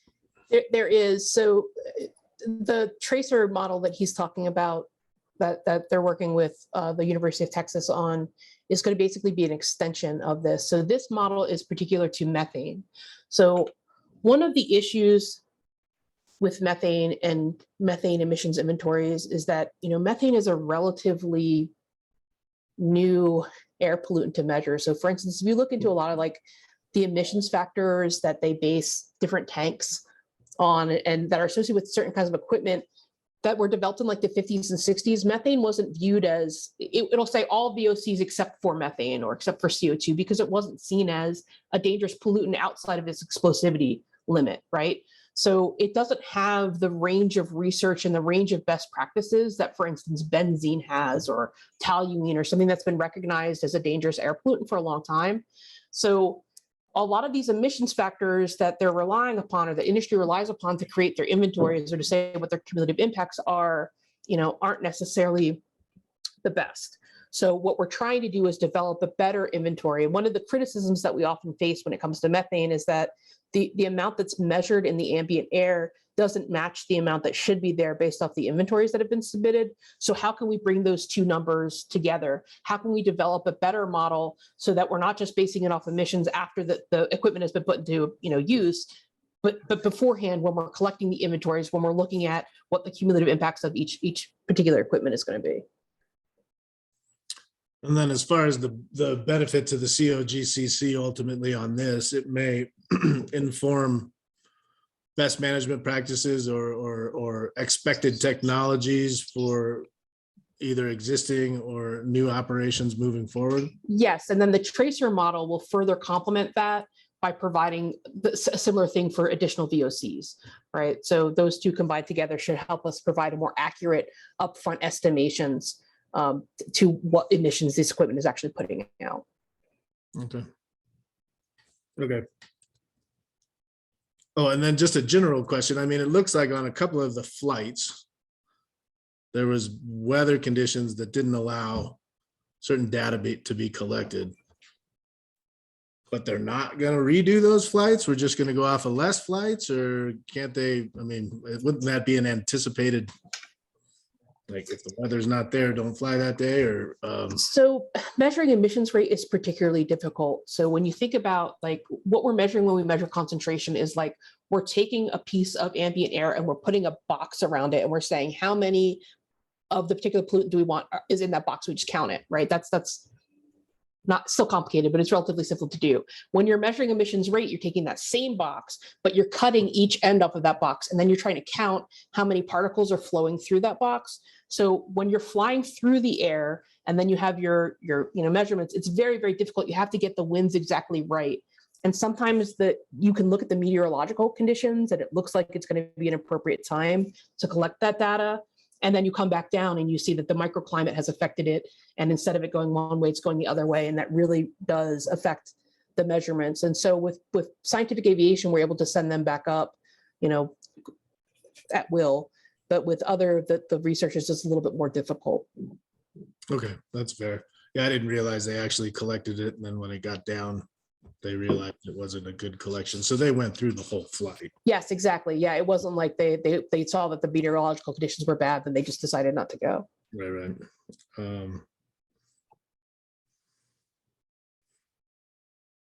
So understanding that the Moose is this super helpful tool to kind of cruise around and be spot specific to whether there's an emissions issue going on there or a complaint or whatever, which certainly seems helpful. But I also understand that the Moose is being utilized by, like, Dr. Collette's study in a more kind of calculated way as far as collecting emissions that tie into a study. Is the Moose also being utilized in that way as far as tying into studies or other data collection that would help inform studies, or are we using it kind of as a spot specific, kind of quantifying that there's an issue? So the long-term vision of the Moose is, so CSU has their own mobile band that they use to collect measurements, but we would like to use the Moose to answer specific research questions that come up within the division or from the commission, or others. Like, let's say if we have a specific question about a particular process and we want to know from specific sites or things like that, we could use it for that. So that is planned. Unfortunately, we weren't able to use it a lot in 2021 or 2022 because we had some staffing issues, but that is the vision moving forward. Now, Dr. Collette is going to use mostly camel data with the HEI energy study, and that we can also go backwards because we've been collecting camel data for a while. So, he can look at that data from various sites in the past as well as sites moving forward. May I also add a little bit to that to answer your question, Commissioner? And this is based on an understanding, a conversation I had with Dr. Collette. So at the time that they were proposing the study with HEI and reviewing it with HEI, part of what CSU had to do was go through a robust QA/QC process. So how is the equipment going to be maintained, calibrated, QA'd, all of these things. And at the time of proposing for this project, the Moose wasn't fully built yet. So they proceeded with designing that project primarily with the use of the camel, and that's how he's going forward. Now, that doesn't mean there isn't an opportunity to use some of the data that the Moose collects. It just wasn't designed into the full study as it was originally proposed. Great, thank you.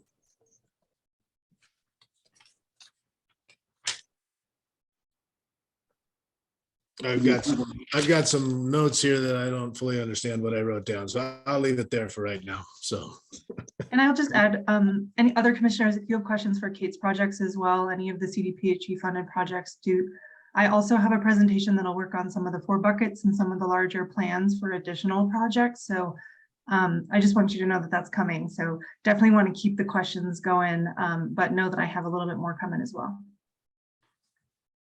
Are you suggesting we should let you do your piece first before we do more questions? Actually, I think if anybody has questions like Commissioner Mesner's to Kate's projects, to the status of these projects, so technical questions on these projects, I think now is a great time for them. If there are questions on some overall air quality stuff, that's what I would recommend holding till the end, and I'll go in and then we can address some of those.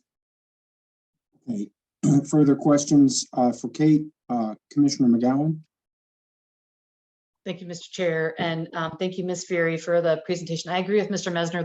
There's a lot here, but I also think it shows that we've been funding some things that I hope have been collecting valuable data that help both agencies make decisions. And I understand Commissioner Mesner's question, like, these funds are supposed to be funding things that help the commission in its decision-making process. But for me, I feel like we can't make good decisions unless we have good data, and we depend sometimes on our sister agency to tell us which things are good or bad, or where we get most bang for the buck, or where we should be looking at emissions reductions. We kind of depend on each other to make better decisions and create better regulatory processes. So with that being said, I think what I hear you saying, that potentially some seed money that we gave to CDPHE to do these flyovers has led to now a state funded program, the aerial survey monitoring program. And so if I'm understanding, we have found value in doing the flyovers and potentially finding leaks that we wouldn't have just from on the ground where you can't get to all the time, and specifically from flow lines or pipelines that are under the ground. And now that will become a part of CDPHE's regular monitoring program. Is that correct? That is correct. And I will also say, I mean, because only 2 of these are completed, and of those really only 1 has published the information, it's difficult to draw conclusions from these as of yet that would be impactful for the commission's policy. And I recognize that. And that's just the kind of the timing of where we're at right now. But yes, the money that, it's really good to call it seed money, because that's exactly what it is. And not only are we going to get benefits through CDPHE's own aerial survey monitoring program, but we're also going to get the benefits of the relationships that we developed with like the University of Arizona and with Scientific Aviation as they conduct flights funded by other organizations over other basins throughout the state. Thank you. And then I'm trying to understand the differentiation between the moose and the camel a little bit better. And it's always been kind of difficult for me. So if I'm understanding, one of the benefits of the moose is its ability to detect leaks from certain production processes, from specific equipment in real time, so that the moose might go, hey, I'm seeing something I don't think I should see right now. We make contact with the operator and say, either make contact with the operator or you do a follow-up with an actual person to go inspect some equipment. And that's a way for us to reduce emissions from oil and gas activities. Am I understanding that correctly? Yeah, that is one of the benefits of it, yes. Okay, and so if we were to fund this additional equipment, are we able to then see emissions from different types of activities that we can't currently see with the equipment that the moose has? It's like another viewpoint or eagle eye, an opportunity for us to look at different. Yes, so one of the difficulties in measuring gases that are emissions from these sites is that there's these micro wind patterns that develop around these larger pieces of equipment, or in between tanks, or in between tank batteries, or in between different equipment, right? So the overall winds might be headed in one direction, but it's not going to be the perfect ideal gas. And so that's something we really struggle with, right? When we try to identify plumes, and especially when you're in a dense area where there's multiple facilities, trying to identify where it's coming from, right? So having more data and going higher up into the atmosphere is extremely helpful, especially when the source of the emissions is higher up off the ground, or if the emissions are traveling up and out over like a sound wall, let's say. So yes, and when we were talking about this particular piece of equipment, had we known that this equipment was available or how important it would be, we would have requested it originally when we requested the funding for the moose back in March of 2021. We thought that the 10 meter would be sufficient, but what we're finding is it's just not enough to get more accurate measurements above that 10 meter range. Thank you. And do we anticipate then over time, as the moose continually collects data related to where we see, I guess I'll call them hotspots, are we going to look for trends where we say, the moose keeps finding on a regular basis or a consistent basis, this kind of equipment or this kind of activity has emissions, and so we might then be able to target something that we see more often? Yes, that's the plan, right? So in addition to having it available to be able to respond directly to complaints, or as a result of like something that inspectors, whether they're local or state, have discovered, is the ability to do these long-term studies. And unlike the camel, which stays at a site through all of pre-production or most of pre-production, you can take the moose and it can go from site to site to site. That, let's say they're all doing a particular stage of flowback, or they're all doing a particular stage of drilling, and then you can compare those sites together and see what the differentiation is between them. Thank you. Do you know if we're going to, do we anticipate using the moose to help us determine if there might be emissions coming from liquids unloading activities? I don't know the specifics of what studies they have, or what potential topics of study that have been identified by the technical services program, but that's certainly something that we could follow up with you about. I feel like we just are hearing that from some stakeholders, and I'd be curious to know if that's one of our areas of emphasis, I guess. For sure. Yeah, I don't have a complete list in front of me, but I can certainly follow up with you. Okay. Thank you. Other questions?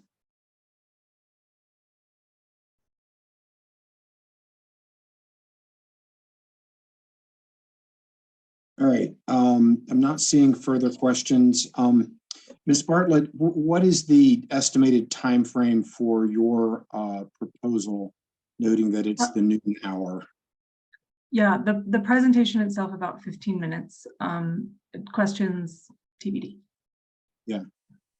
Okay, commissioners, what are our thoughts? Do you want to keep plowing through, or do you want to take a 30-minute break and get a bite to eat and come back at 12:30-ish? Any real thought, Commissioner Mcgowan? Sorry, could I get some clarification too? Are we anticipating deliberating everything together, or is this kind of part A and we're going to deliberate about the request from CDPHE specifically and take the second piece separately, or are we doing this all together? Because we could discuss what CDPHE has requested and then move on to part B, or we could do it all together. I'm just kind of wondering what people's thoughts are.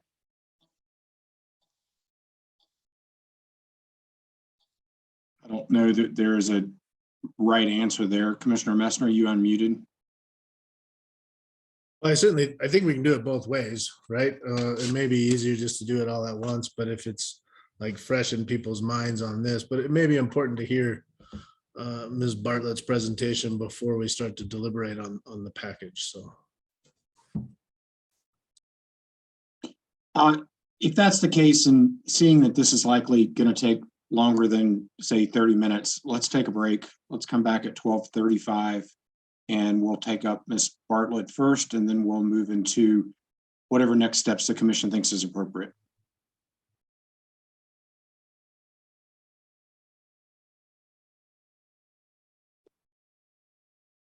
Okay, we are back. It's 12:35. I believe we will now hear from Ms. Bartlett. And Ms. Bartlett, I apologize, but I had to work through lunch, and so I've not eaten any lunch, and so I'm going to have my screen off, but I am listening. It's okay, I understand. Time to nibble. All right, let me get my screen shared real quick here. All right, I believe you are seeing my presentation. Yep. Perfect.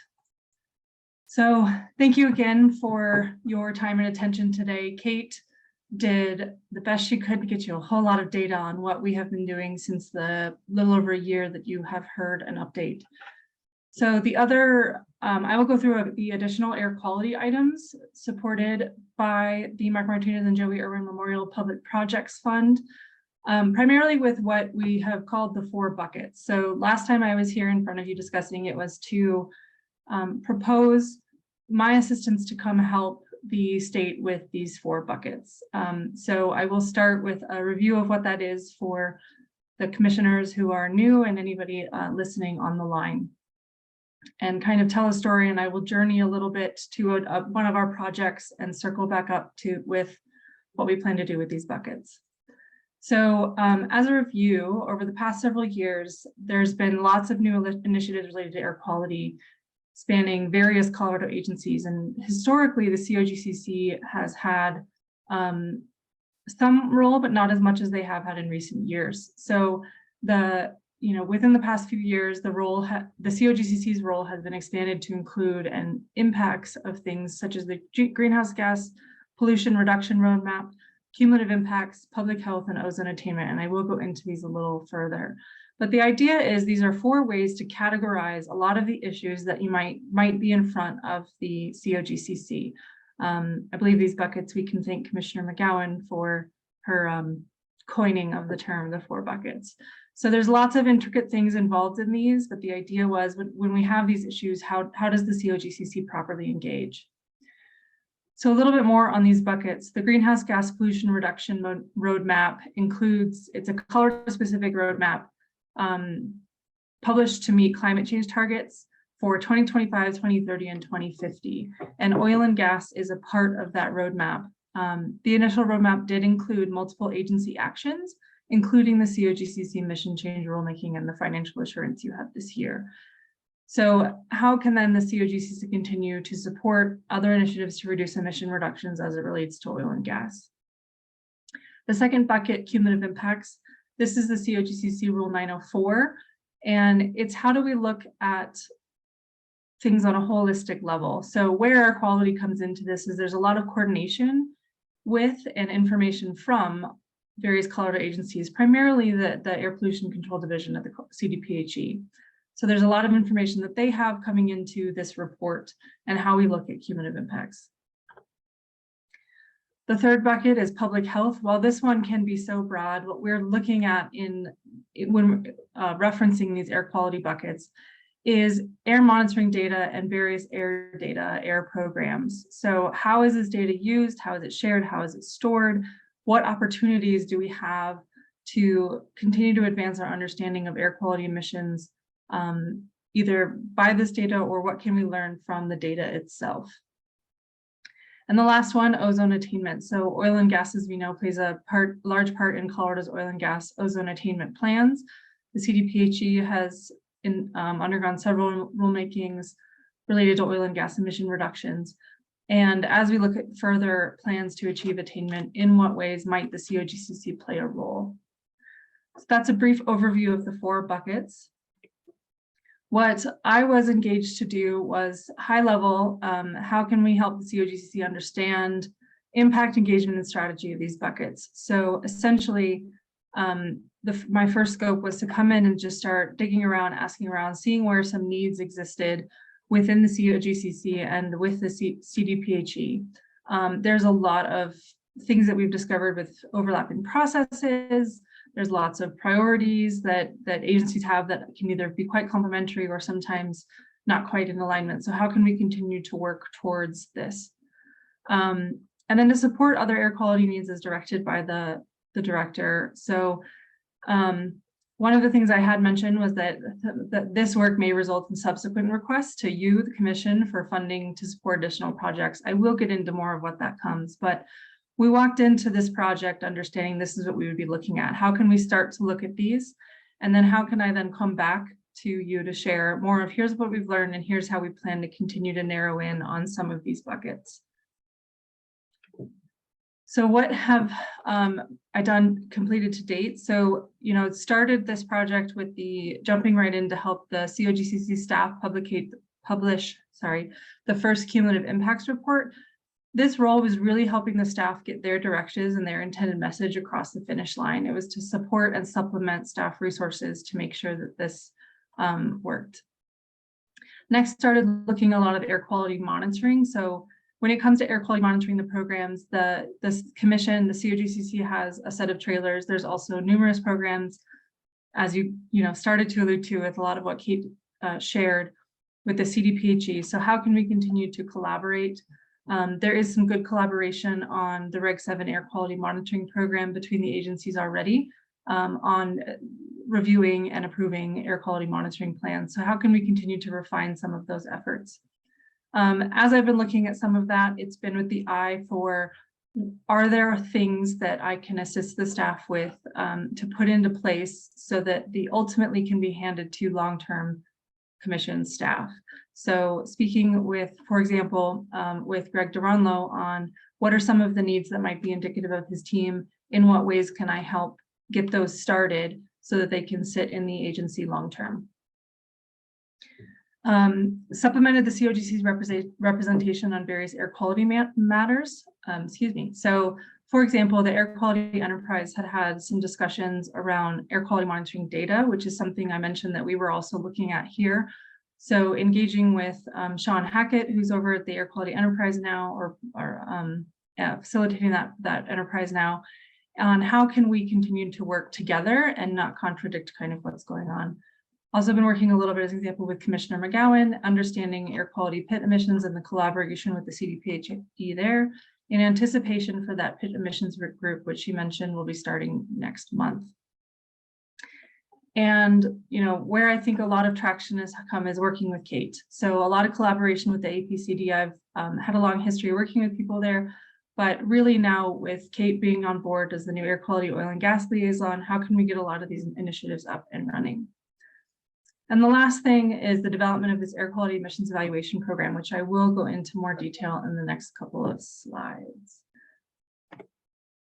So the idea of this air quality emissions evaluation was, how can we set up a way to look at air quality issues from both agencies and to really kind of determine how can we get something, additional projects that would benefit both agencies. So what I did is set up a program structure after many discussions with both agencies to increase this collaboration and to help identify projects.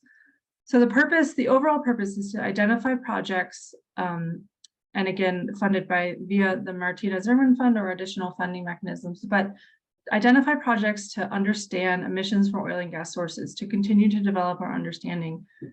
How are they reflective of new regulations and up-to-date best practices? And how can we continue to provide resources, tools, data, or the numbers that you, the commissioners and the agencies might like to inform decision-making? A lot of the original scope of work looked at air quality data. How can we look at data to do things like create public-facing databases, et cetera? I do want to mention that there's been a lot of staffing and organizational changes at the CDPHE as they've gotten lots of new resources and undergone new leadership. And that paired with recent legislative session actions have resulted in a lot of great initiatives kicking off of the division. So some of the things that it was unclear where the resource would be to develop them, such as the Air Quality Enterprise Air Monitoring Database, are now some great initiatives at the division itself. So it's allowed me to kind of focus some of my attention on other items,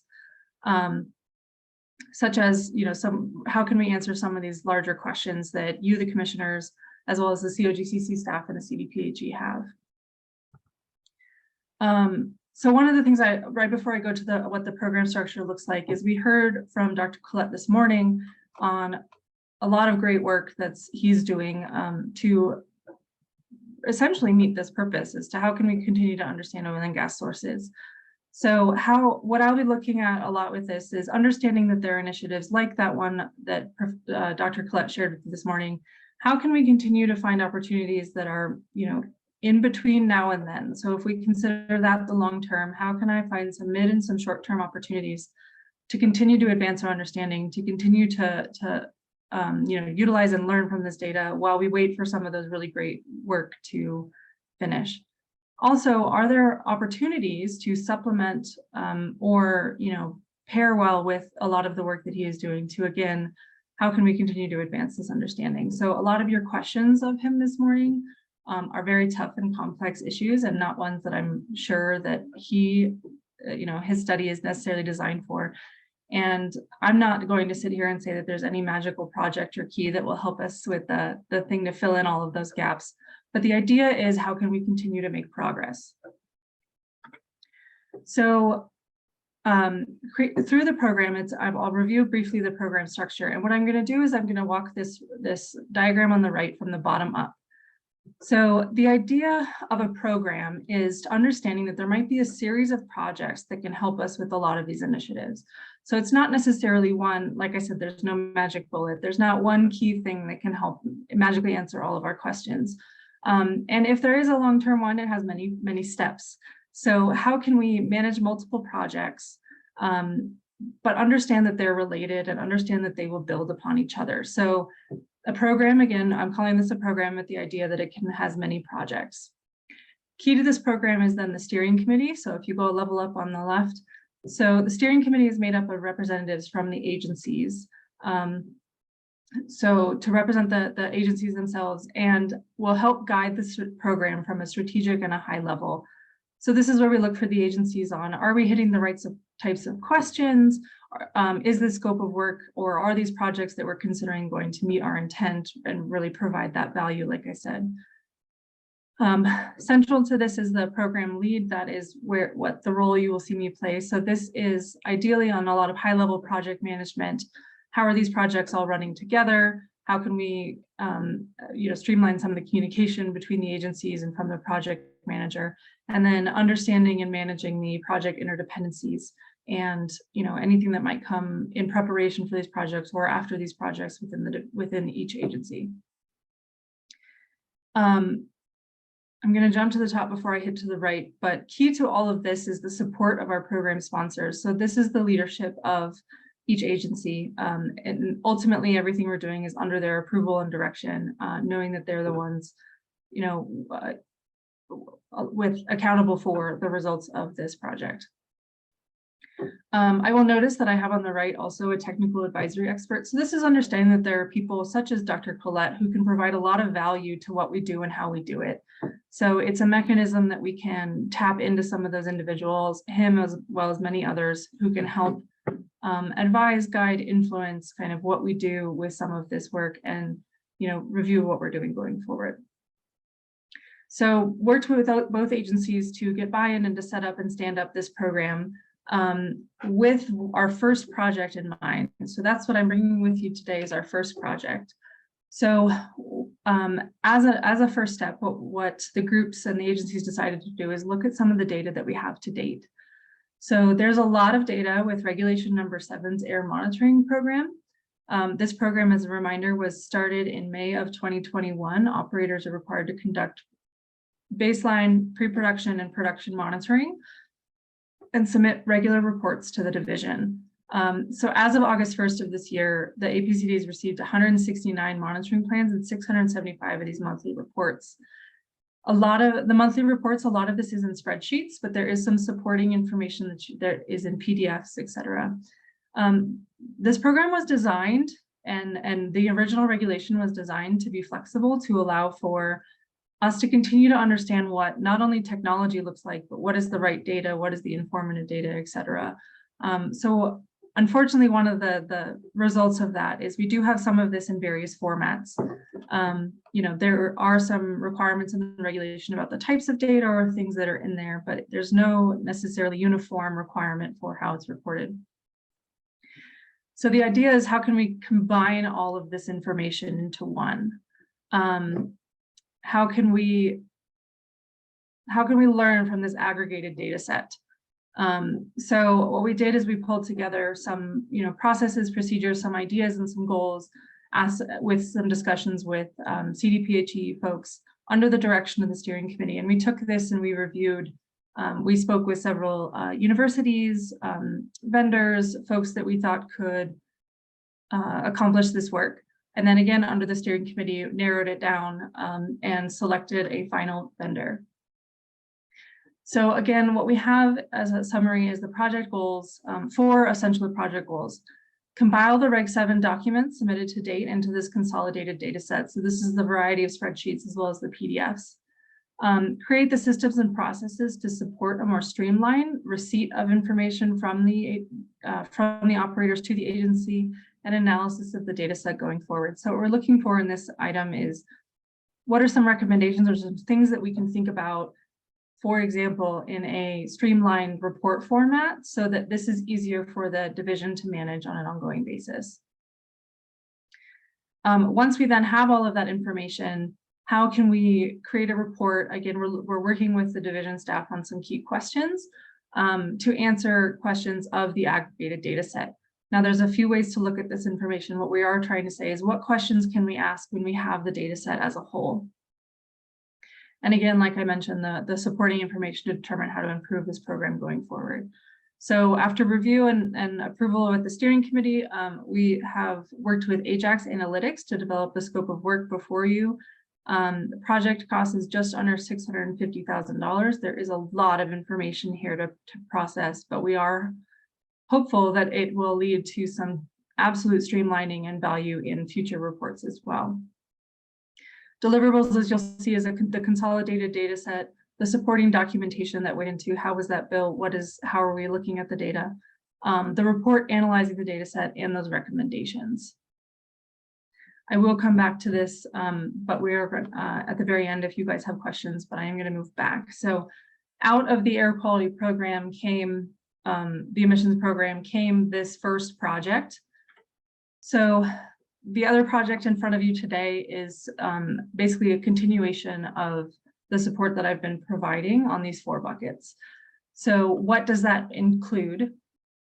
It's ongoing facilitation of the air quality emissions evaluation program. Again, this program that I mentioned, including that project that is before you today. Going to continue to look at opportunities for improvement of shared processes. There's a lot of things that we've identified in just some of these initial discussions, and a lot of things Kate and I have begun to discuss and identify. This work is supported by the July 12th letter from Governor Polis, which is directing the agencies to evaluate collaboration and shared processes further. So how can I continue to support in that effort? Continue the support of cumulative impacts, including helping the staff with the preparation of the next report, integration of the newly adopted APCD cumulative impact rules. So there's more, I guess, reports and things from the division that you guys will see going forward, as they, in their December 2021 rulemaking, adopted some similar sort of requirements to update not only their commission, but also you as the commission on a lot of their ongoing initiatives. And then to continue to streamline a lot of these processes. So the idea is, now that we understand a little bit more of what this specific work looks like, is to continue this work through December of 2023. So there's a lot I went through today and a little bit of a detour to get to these requests. What I do want to show you right at the end here is a summary of the 4 presentations and the 4 requests in front of you today. So this may help in some of the deliberation. The first 2 are those that Kate went over this morning. There's the CAMEL continuous BTEX analyzer. So that's a aroma analyzer. There's the Moose LiDAR wind profiler. The continuation of the 4 buckets work. And again, I just went over what those are. And then the approval of the first project under the Reg 7, under the air quality emissions monitoring emissions evaluation program, which is this project to do Reg 7 data with Ajax Analytics. Again, this just under $650,000. As a note, a total for a lot of these is just over 1.2 million. So I know it's a big ask from the commission today. With that, I will go to questions, and I do want to note that Greg Duranlo is available should you have questions of the COGCC staff. I've worked to make sure he's up to date on what we have in front of you today. So with that, I will stop the share and ask for additional questions. Okay. Second time in one day in which we've been presented with a phenomenally large amount of information, and then asked to pivot to questions. I know, a lot of good work going on. Yeah, a lot of good work going on. Mr. Duranlo, do you have anything to add other than being available for questions? Thanks, Chair Robbins. I do not. I have been monitoring the projects that have been performed through the Martinez Irwin Fund, but don't have anything to add at this time. Okay. A specific question, just because as you were going through your slides, I looked at it.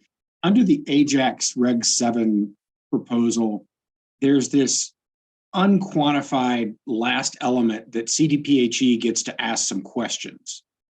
So sort of 2 parts. What are those questions, and does COGCC get to ask questions? Absolutely, yes. So I don't mean to exclude the COGCC from this, but I will clarify a little bit of what we are doing with that. What we have asked Ajax to do is primarily look at a lot of the data. And so I do want to be clear that what we're asking them to help us with is a data visualization of what is in the data set. And they also have a good understanding of the monitoring data itself. But what are some things that I can see when I look at the information? So if I'm curious on things like, what do exceedances of the thresholds that the operator set look like by phase? That's just an example. Asking them for that visualization and for that information. I want to be very clear, what we are not asking Ajax to do is tell me, is this program good or bad, or does this program have public health impacts? It's specifically an analysis of the data. So as we've been having some of these initial discussions, there's some questions that have sort of come about, and those have been, ones that we have discussed and shared with Ajax. But the idea is, again, along these questions of how can I ask for visualizations and, interpretations of the data? What is actually available in the data? There's, knowing what the data measures, what are the limitations of some of these data measurements? What are some things that I can show based on the aggregated data set? So what we've done is we've provided this initial kind of list of questions on some discussions, and we will continue to provide to streamline or kind of tweak those questions. As some of the information gets populated into the database, and as we understand what the data looks like on an aggregate level, we might find that we can't answer some of these questions because the data doesn't look the same way. So that's something maybe to indicate why we're looking at, okay, if we can't answer this question based on the data, and it really is a valuable question, that's something for the division to consider going forward on what does it look like to start getting some of these answers to this. So it's definitely not an exclusion of COGCC. We can continue to look at what this list of questions is. I do want to agree though that what we're trying to do is be looking at the data, not necessarily conclusions derived from the data itself. That we will try and be leaving to the agencies. But how can Ajax help us with a lot of data visualization and analytics? Does that answer your question? I think so. Looking around the short answer is yes, you can add some questions to it. We're just going to look at, can we answer those questions from the data set before I tell you I will have an answer to your question.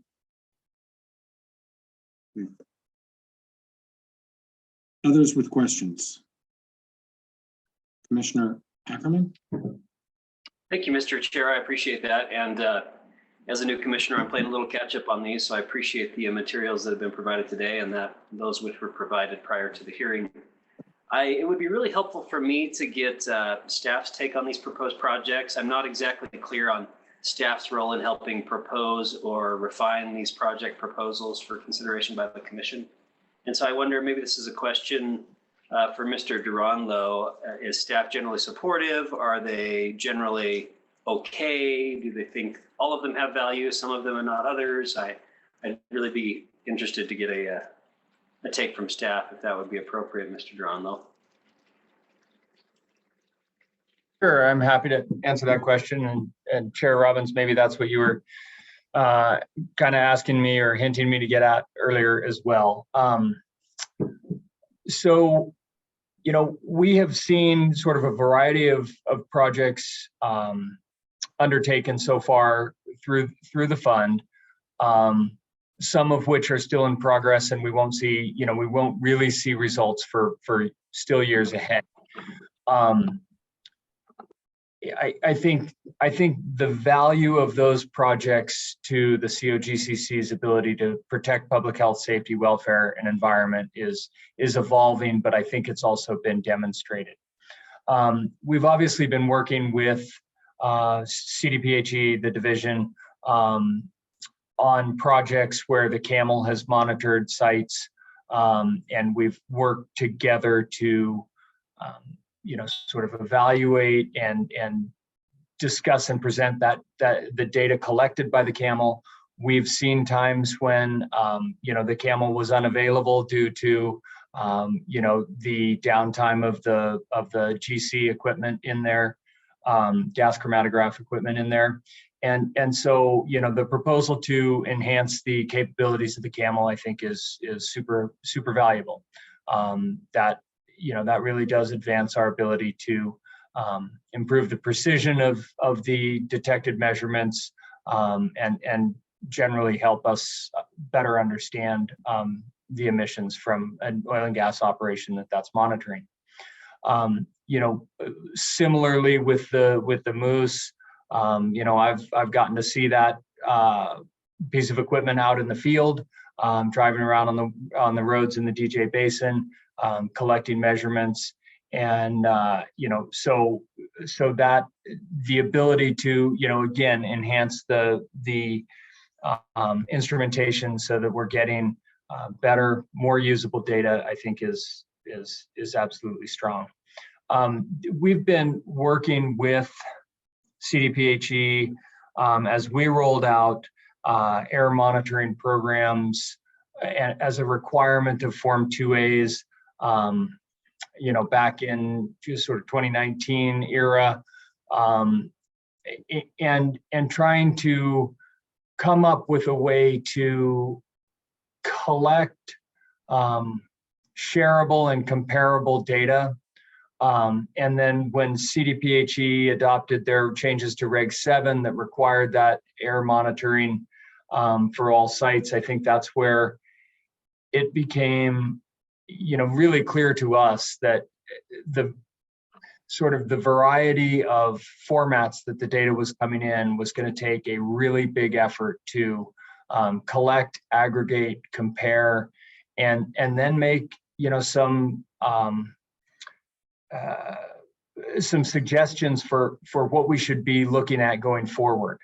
So that Ajax project really does give us the opportunity to take that aggregated look at the data and help us better review oil and gas locations, and really will help us prioritize how we're looking at things going forward as well. The project, the 4 Buckets project, has been super valuable over this last year. It's been really helpful for staff who have been, frankly, just at or above capacity on so many issues, to be able to have someone with the expertise that Sarah Bartlett brings to the table and has been, working on sort of establishing new relationships between Cogcc and CDPHE. And, again, there's been turnover and changes in staffing at APCD. We're experiencing some of that here at Cogcc too. So there's been a great deal of continuity provided through working with Sarah, and then the goals that she set out for the next year, really are valuable. I mean, all of these projects just seem to dovetail together to help us understand, the emissions profile of oil and gas relative to the emissions profile of other things out in the basin, so that we can really target better the work that we're doing to protect public health, safety, welfare, and the environment in both our permitting processes, our operational oversight processes, et cetera. So I guess, generally speaking, then, staff is supportive of these. We do see high value in these, and we see, that they feel appropriately placed within the Mark Martinez and Joey Irwin Public Project Memorial Fund. So I think that's. I hope that answers your question, that staff certainly does support these moving forward. Go ahead, Commissioner Ackerman. Thank you, Mr. Duranlo. I found that to be very helpful. I really appreciate you going into that detail. In the materials we were provided, had a little trouble finding costs associated with a couple of these projects, and so I appreciate you, Ms. Bartlett, laying that out for us in your presentation. I did have, I did flag the Reg 7 project as a pretty significant cost for a data gathering project. Admittedly, I'm not very familiar with the quantity and quality of the existing data and the amount of work that'll need to go into that. But could either you, Ms. Bartlett, or Mr. Duranlo address that concern, something I see as a high cost for a data gathering and management project? Am I off base, or if not, can you tell me why the high price tag associated with that? I'll take a crack at this, Greg, if that's all right.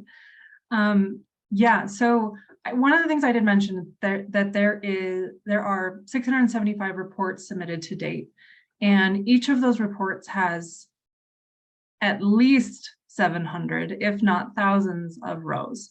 So we are talking about a large set of data here, and several reports that have different formats. The other thing is what's really important to this information is a lot of the data is provided as a base in spreadsheets, and those spreadsheets are a really great start. but those spreadsheets don't necessarily have the same information in headers or in the same columns or things like that. You do see some similarities and some efficiencies between certain monitoring companies or certain operators, but there's a lot of variety in what we're receiving here. In addition, some of the what I'll call metadata or the supporting information that we need to really conduct a lot of this analysis is actually in the PDF that goes with it. So as we're building out a database, it's a lot of like manually reviewing all of these reports and to pull that information together. So, you know, at a minimum, if I just say I'm going to throw people at a database to gather and farm out a lot of this information, this starts adding up to be a very pricey project.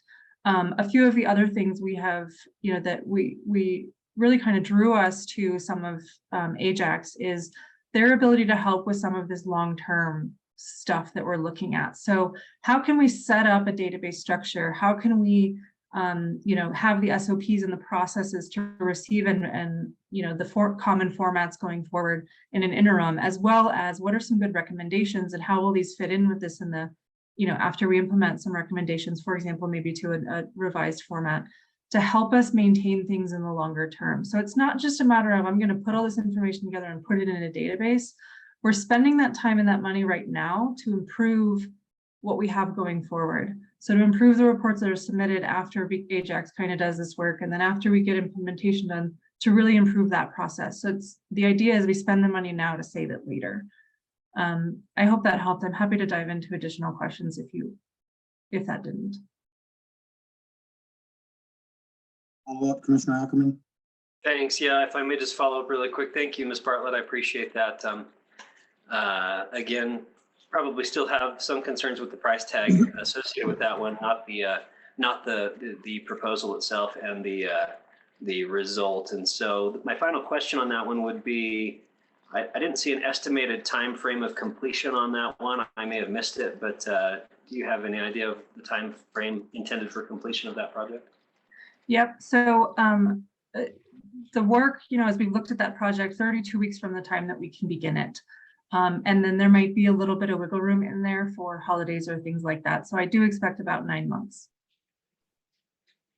Thank you. No further questions now, Mr. Chair. Thank you.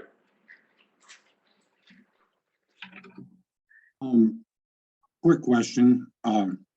Back when we created the Martinez Irwin Fund, and in the order that revolves around it, we made sure that Occidental or Cure-McGee had agreed and signed off to the usage of the money. Has that outreach been done for the proposed projects? Yes. I sent all of the proposals to Oxy, and they did have a couple of questions, which I believe I have addressed. I mean, I will make sure that they can correct me if I'm wrong, but we do have their support for these projects. Further questions from commissioners? Commissioner Messner. Thank you, Mr. Chair.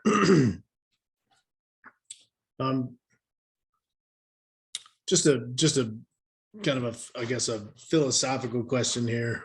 Understanding that at least I think with all of the projects, but 3 of them in particular, there's equal value at least between COGCC and CDPHE as far as how the camel will be utilized, the moose will be utilized, the Reg 7 air monitoring data compilation will be utilized, and understanding that the entire amount for these projects is being anticipated to come out of the Martinez Irwin Fund. Is there opportunities for CDPHE to participate in the funding of these projects? Let me start that, and Kate, if you would like to add anything, you can. So one of the things that we've had a long discussion at, both with our program sponsors and our steering committee, is what is the right and the appropriate place to fund some of these initiatives. So for example, this Reg 7 project, the idea is let's do a lot of this initial and this start work now and via this fund, but then how can we set things up within the division so that they can continue this work? So that ongoing maintenance and that ongoing excuse me, sort of catch up that we'll have after we finish the ones we have with this project, and then sort of between then and when we can implement some of these changes. So how can that be continued to be supported within the agency? So the idea is that this feeds that. I will say on a high level, again, this philosophical discussion, as you mentioned, one of the things we are discussing as we look at these projects is what is the appropriate place to fund some of this. So there is the air quality enterprise, for example, that has a lot of opportunity to do this work like this. And so knowing what they're doing, you know, they're looking at more of that front public facing look at this information. So how can I make it available to the public and to people who are interested, not only this Reg 7 data, but other air monitoring data. So it's a collaboration, and then how can we then feed that effort, and knowing that they might then have some additional work and some follow-up that goes on. So with these projects specifically, the idea is how can I get something started and seeded here, and then continue to grow and evolve it within the division as we need to. And Kate, I saw you turned on your camera, so I don't know if you have more. I can say from the division's perspective, you know, all of this money is seen as seed money, right? And then how can we take that and multiply that with our own monies or from other outside grants and things like that? So when we think specifically about the pre-production monitoring data, you know, we are looking at hiring additional staff. The initial estimates of this program and how many monthly monitoring reports we were going to get in turned out to be very low compared to what's actually happening. And so we were automatically kind of put on a back foot. And we really hope that this project will be able to jumpstart. And that way, moving forward, you know, it's hard to build the train while you're moving. So we're hoping that, you know, Ajax Analytics can bring the technical expertise to help us build the train, and then we can put the staff to keep it running so that we're not ever in this situation again. And to make the operators happy, because I don't think really any stakeholder is pleased with what's happening with the pre-production monitoring right now. But I'm hoping that we can have a product put together that will make multiple stakeholders pleased and help this whole project move much more smoothly in the future, so we can start getting some really valuable data or really valuable conclusions out of this data.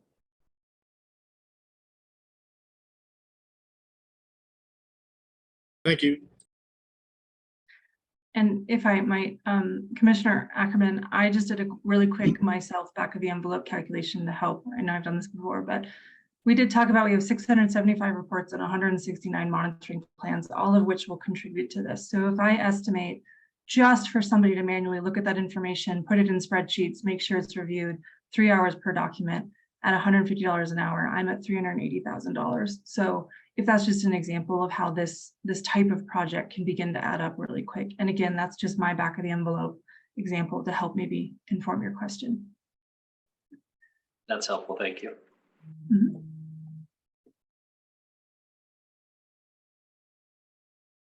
Further questions? Commissioner Mcgowan? Oh, thank you, Mr. Chair. Not a question, just some comments. I think last year when we hired Ms. Bartlett to help strengthen the relationship between the two departments and help us align some of our work and work on these, and maybe you all are going to hate me after this, the terming of the form buckets and it's repeated ugly head rearing, but I have found that helpful, and I think that we're starting to align more together as agencies and work on projects together. And I think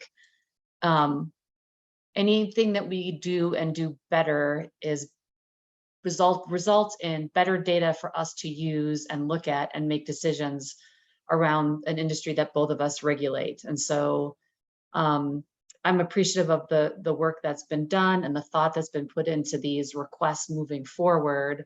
And I personally think that they're appropriate for us to support and to work on, because I think they will lead to us having better data and helping us make better decisions around this industry. So it's just my 2 cents and my experience in working with Ms. Bartlett and Ms. Fury.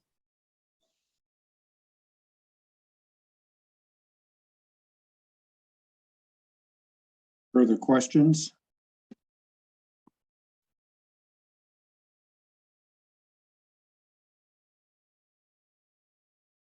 All right, I'm not seeing any further questions. So what are folks thinking in terms of next steps?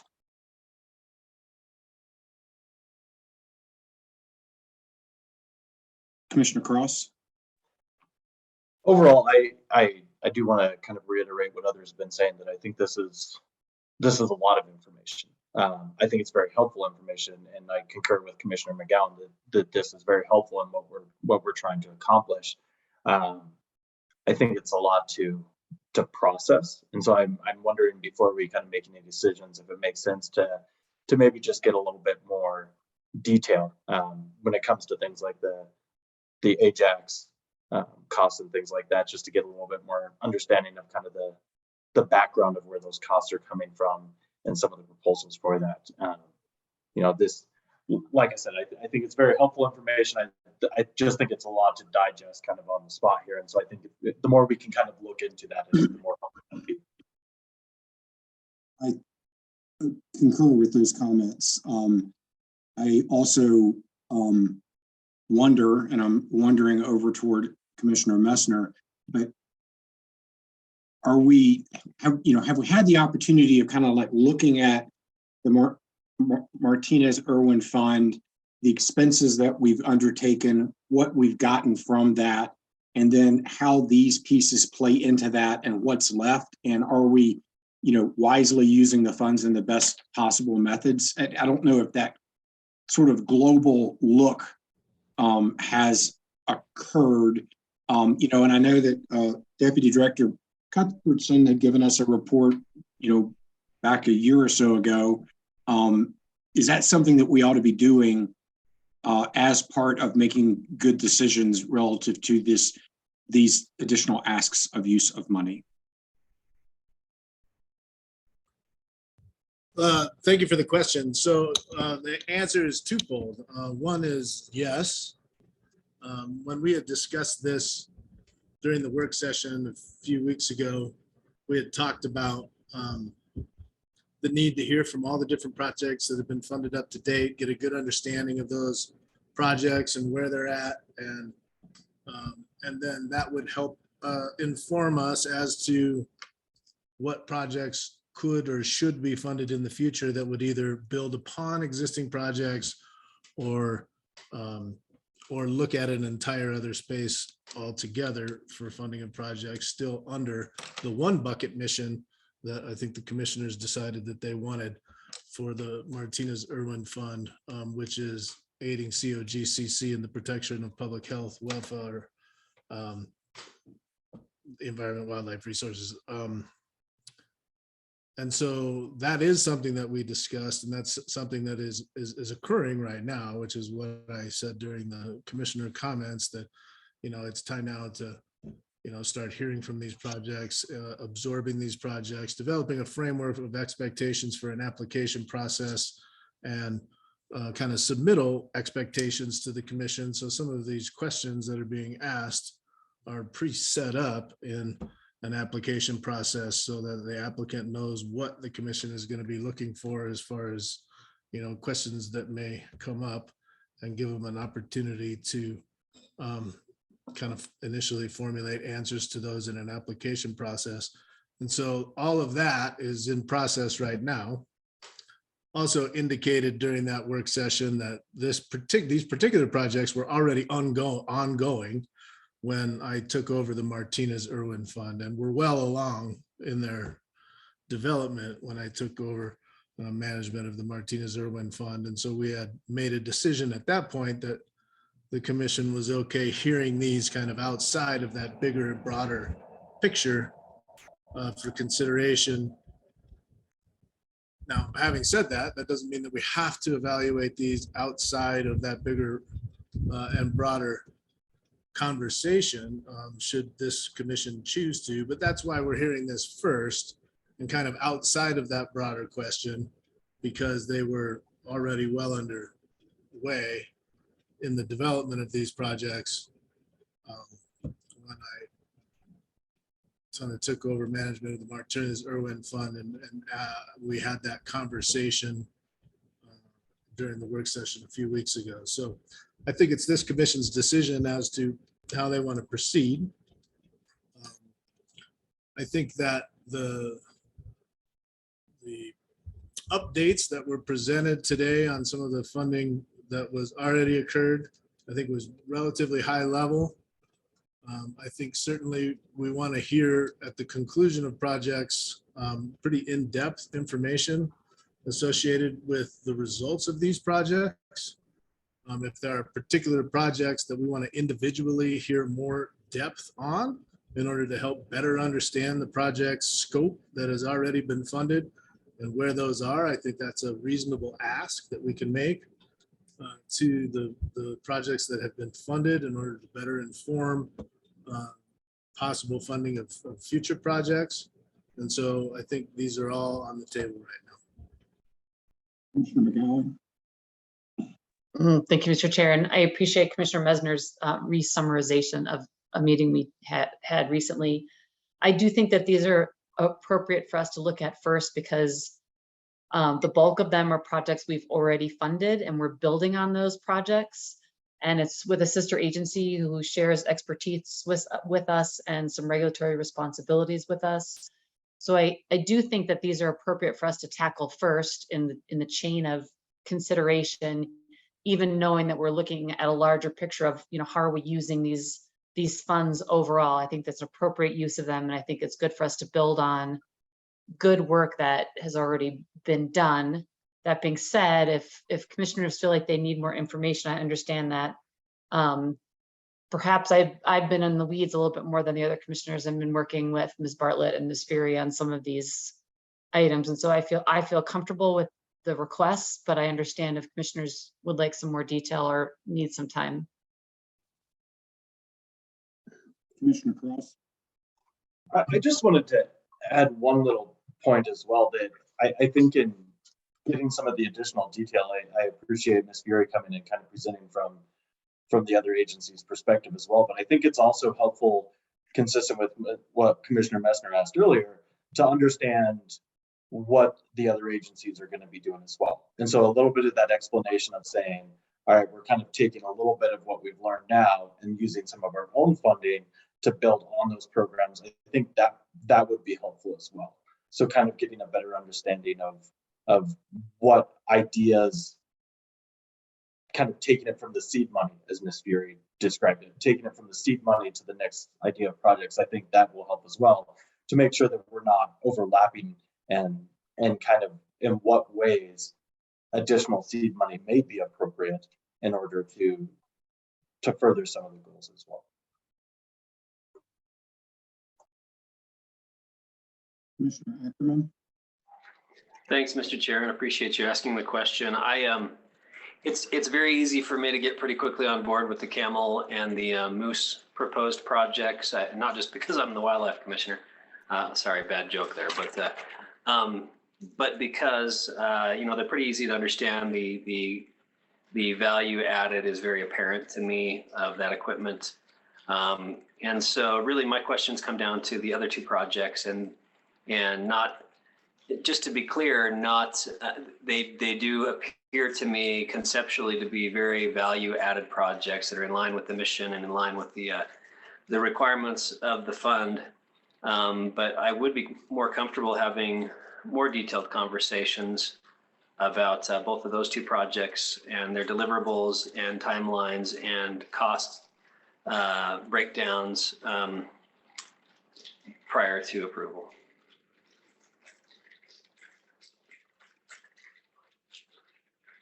Commissioner Messner, did you raise your hand? Well, I did. I was going to make a suggestion then. I mean, it sounds like there's some there's some need for some additional information on some of the projects, but some of the projects may be more black and white, or we may be able to make a decision on some of them today. I don't know, Mr. Chair, if you want to make decision on some of them today and perhaps get specific here today to the applicant as to what specific information you need more information on for a meeting next week or at some point in the future, or whether we want to make all of these decisions at once. I'd prefer that we continue everything until next week and provide direction on the asks that we're looking for. And then we could take everything up in one fell swoop. I also would like to see kind of the overall spreadsheet of the usage of the Martinez Irwin funds and this contemplated additional usage of said funds, so that at least for this commissioner, as I'm making a decision about spending money, I know what we spent so far, I know what we've got left, and this is a wise and prudent use of some of the remaining funds. That's just me talking. Commissioner McGowan? Thank you, Mr. Chair. Commissioner Mesner, can you remind me how many other project applicants we have that we have funded through Martinez Irwin that we have yet to hear from?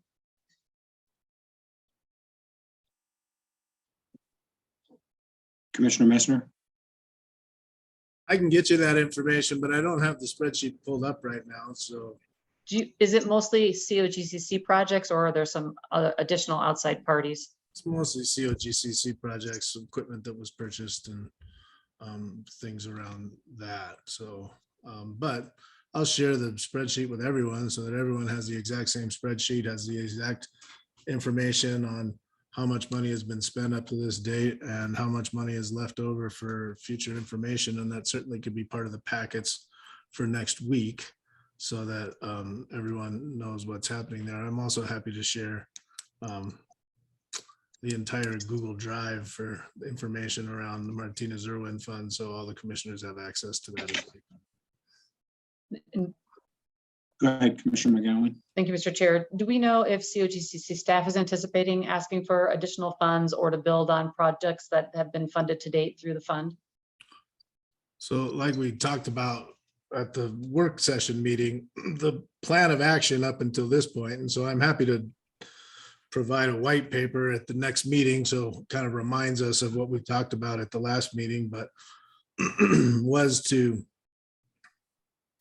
have presentations from all of the different entities that have been funded up to this date, have a presentation on the funding that has been spent and the funding that is available, have a conversation about how we are going to, like, philosophically or strategically develop, or how we're going to review applications moving forward and what expectations there are of applicants, and then present that information, or I guess open up that invitation to apply for Martinez Irwin funds for COGCC staff, CDPHE staff, possibly for universities is what was discussed at the last meeting. So I can summarize all of that information that we discussed at the last meeting and provide it to you. But the initial plan of action was to hear presentations from all of the different funded projects up until this point to give us a baseline of information for decision-making moving forward. But there was that decision by this commission to hear these particular project requests early because they had been ongoing developed projects. So that's why you're hearing this today. Okay, so Then, thank you, Mr. Chair. I feel like we also discussed kind of like an hierarchy of potentially building on work that had already been funded, that would be in the hierarchy and structure of things that we wanted to continue funding, that would be a higher priority, but that may have been just my own preference. So I just want to put that out there, and maybe you could remind me if that was part of our discussion. Yeah, I mean, what I've got is, we wanted to hear about the existing projects. We wanted to keep the mission broad. We wanted to have one bucket or maximum discretion as far as how the funding could be potentially utilized. We wanted to make sure that, if possible, it tie into existing funded projects. We wanted to make sure that all of the projects had an identifiable and actionable items associated with it, and how it tied into aiding the COGCC in its mission to protect public health, welfare, safety, the environment, wildlife resources. We wanted reports back on the work products for existing projects. We wanted to, and this is just amongst commission staff, we wanted to brainstorm ideas on what new projects could be considered for funding with COGC staff, with CDPHE staff, with perhaps academic entities. And we wanted to make sure that COGCC staff was involved with that. I've got like 2 or 3 more pages of notes here. So No, I'm but saying in- I could put it into a white paper and remind us all of what we talked about. So I guess my point is, I think that the presentation today and the requests meet the requirements of the discussion we had and kind of the hierarchy that we talked about as a commission. So I get that maybe there's some questions about the devils in the details, but I feel like what was presented today meets the expectations of the commissioners and what we said we wanted to see in our expectations for additional funding. And my last question, I guess, is I think that the Martinez Irwin funds have like an expiration date. Is that correct? And when is that? 2025. Commissioner Cross? And I guess one way to kind of clarify what I'm thinking, because Commissioner Mcgowan, I definitely agree with what you understood in terms of the hierarchy. And I think, and I absolutely agree with you. I think that what's been discussed, what's been done already, and what was presented, I'm in favor of. I think it's especially helpful for what we as a commission ultimately want to succeed, because I think it's one thing to just gather the information and have data. I think it's another thing to be able to take that data and make it something that we can utilize to further our goals as a commission, to further our goals as what's been requested under SB 19181. And I do think that that's there. And so I don't want to make it seem like I'm questioning whether this is something I do support, because I think that what's been done and what's being proposed, I am supportive of. Absolutely. I think I'm more in some of the details as Commissioner Ackerman discussed some of the understanding a little bit more of the cost of the Ajax and how that's going in that, and some of the ideas of what else that, as Commissioner Messner mentioned, other agencies also using this information and how they might spend money in the future based on it, just kind of understanding that aspect of a little more before signing off on it. Okay. So we collectively getting to the spot where we want to push this to next week and get some of this additional information and have a more thorough discussion at that point in time?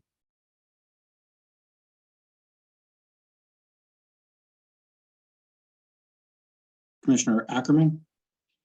Yeah, I would agree with that, Mr. Chair. Thank you. And more, specifically just reiterating that it would be helpful for me to see a significant and detailed cost breakdown and justification, maybe not line by line, but of major categories of tasks associated with costs and a cost justification for the amount that's being charged. For example, we talked about $150 an hour for data input. $150 an hour is about a $312,000 a year salary. And so I'd like to see, some thoughtful analysis of the finances associated with that project in particular. But I wanted to reiterate what Commissioner Cross said, which is that, substantially and philosophically, I'm in favor and think this is a very important project. It would just be very helpful for me to see that cost breakdown. And also, a cost breakdown, and no disrespect to Ms. Bartlett, I think, Greg or Mr. Durando put it properly that she's, been imperative in moving these projects forward. But a little more detail on what the proposal for her involvement is going forward, the deliverables and schedule associated with those would be helpful for me as well. Any further direction from commissioners before we continue this to next week? Commissioner Cross?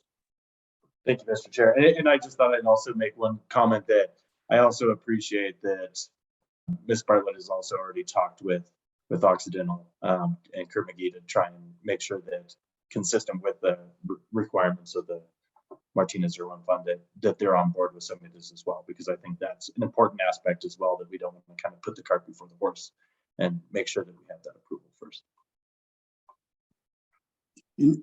I would agree with that. I also would like to have something tangible in the record other than just sort of a statement. I know in one of the projects, I got an email from Kim Mendoza Cook that said we approved. Something like that, I think, is helpful to ensure our process is appropriate. Mr. Messer? Thank you, Mr. Chair. And that is part of the process, is we do get formal approval from Oxy for both the distribution of funds as well as an overall approval of the project prior to the project moving forward formally. And so that's what's occurred up until this date with all of the funded projects. And there's that documentation on file, all associated with these projects. So again, this one was like a little bit in transition here, so we don't have that formality of or consistency of project or application expectations set in stone at this point. So I think that's something that will occur. Well, really, it's going to occur between now and next week. So that's what will happen. Okay, do we have a motion to continue this agenda item to the September 7th hearing?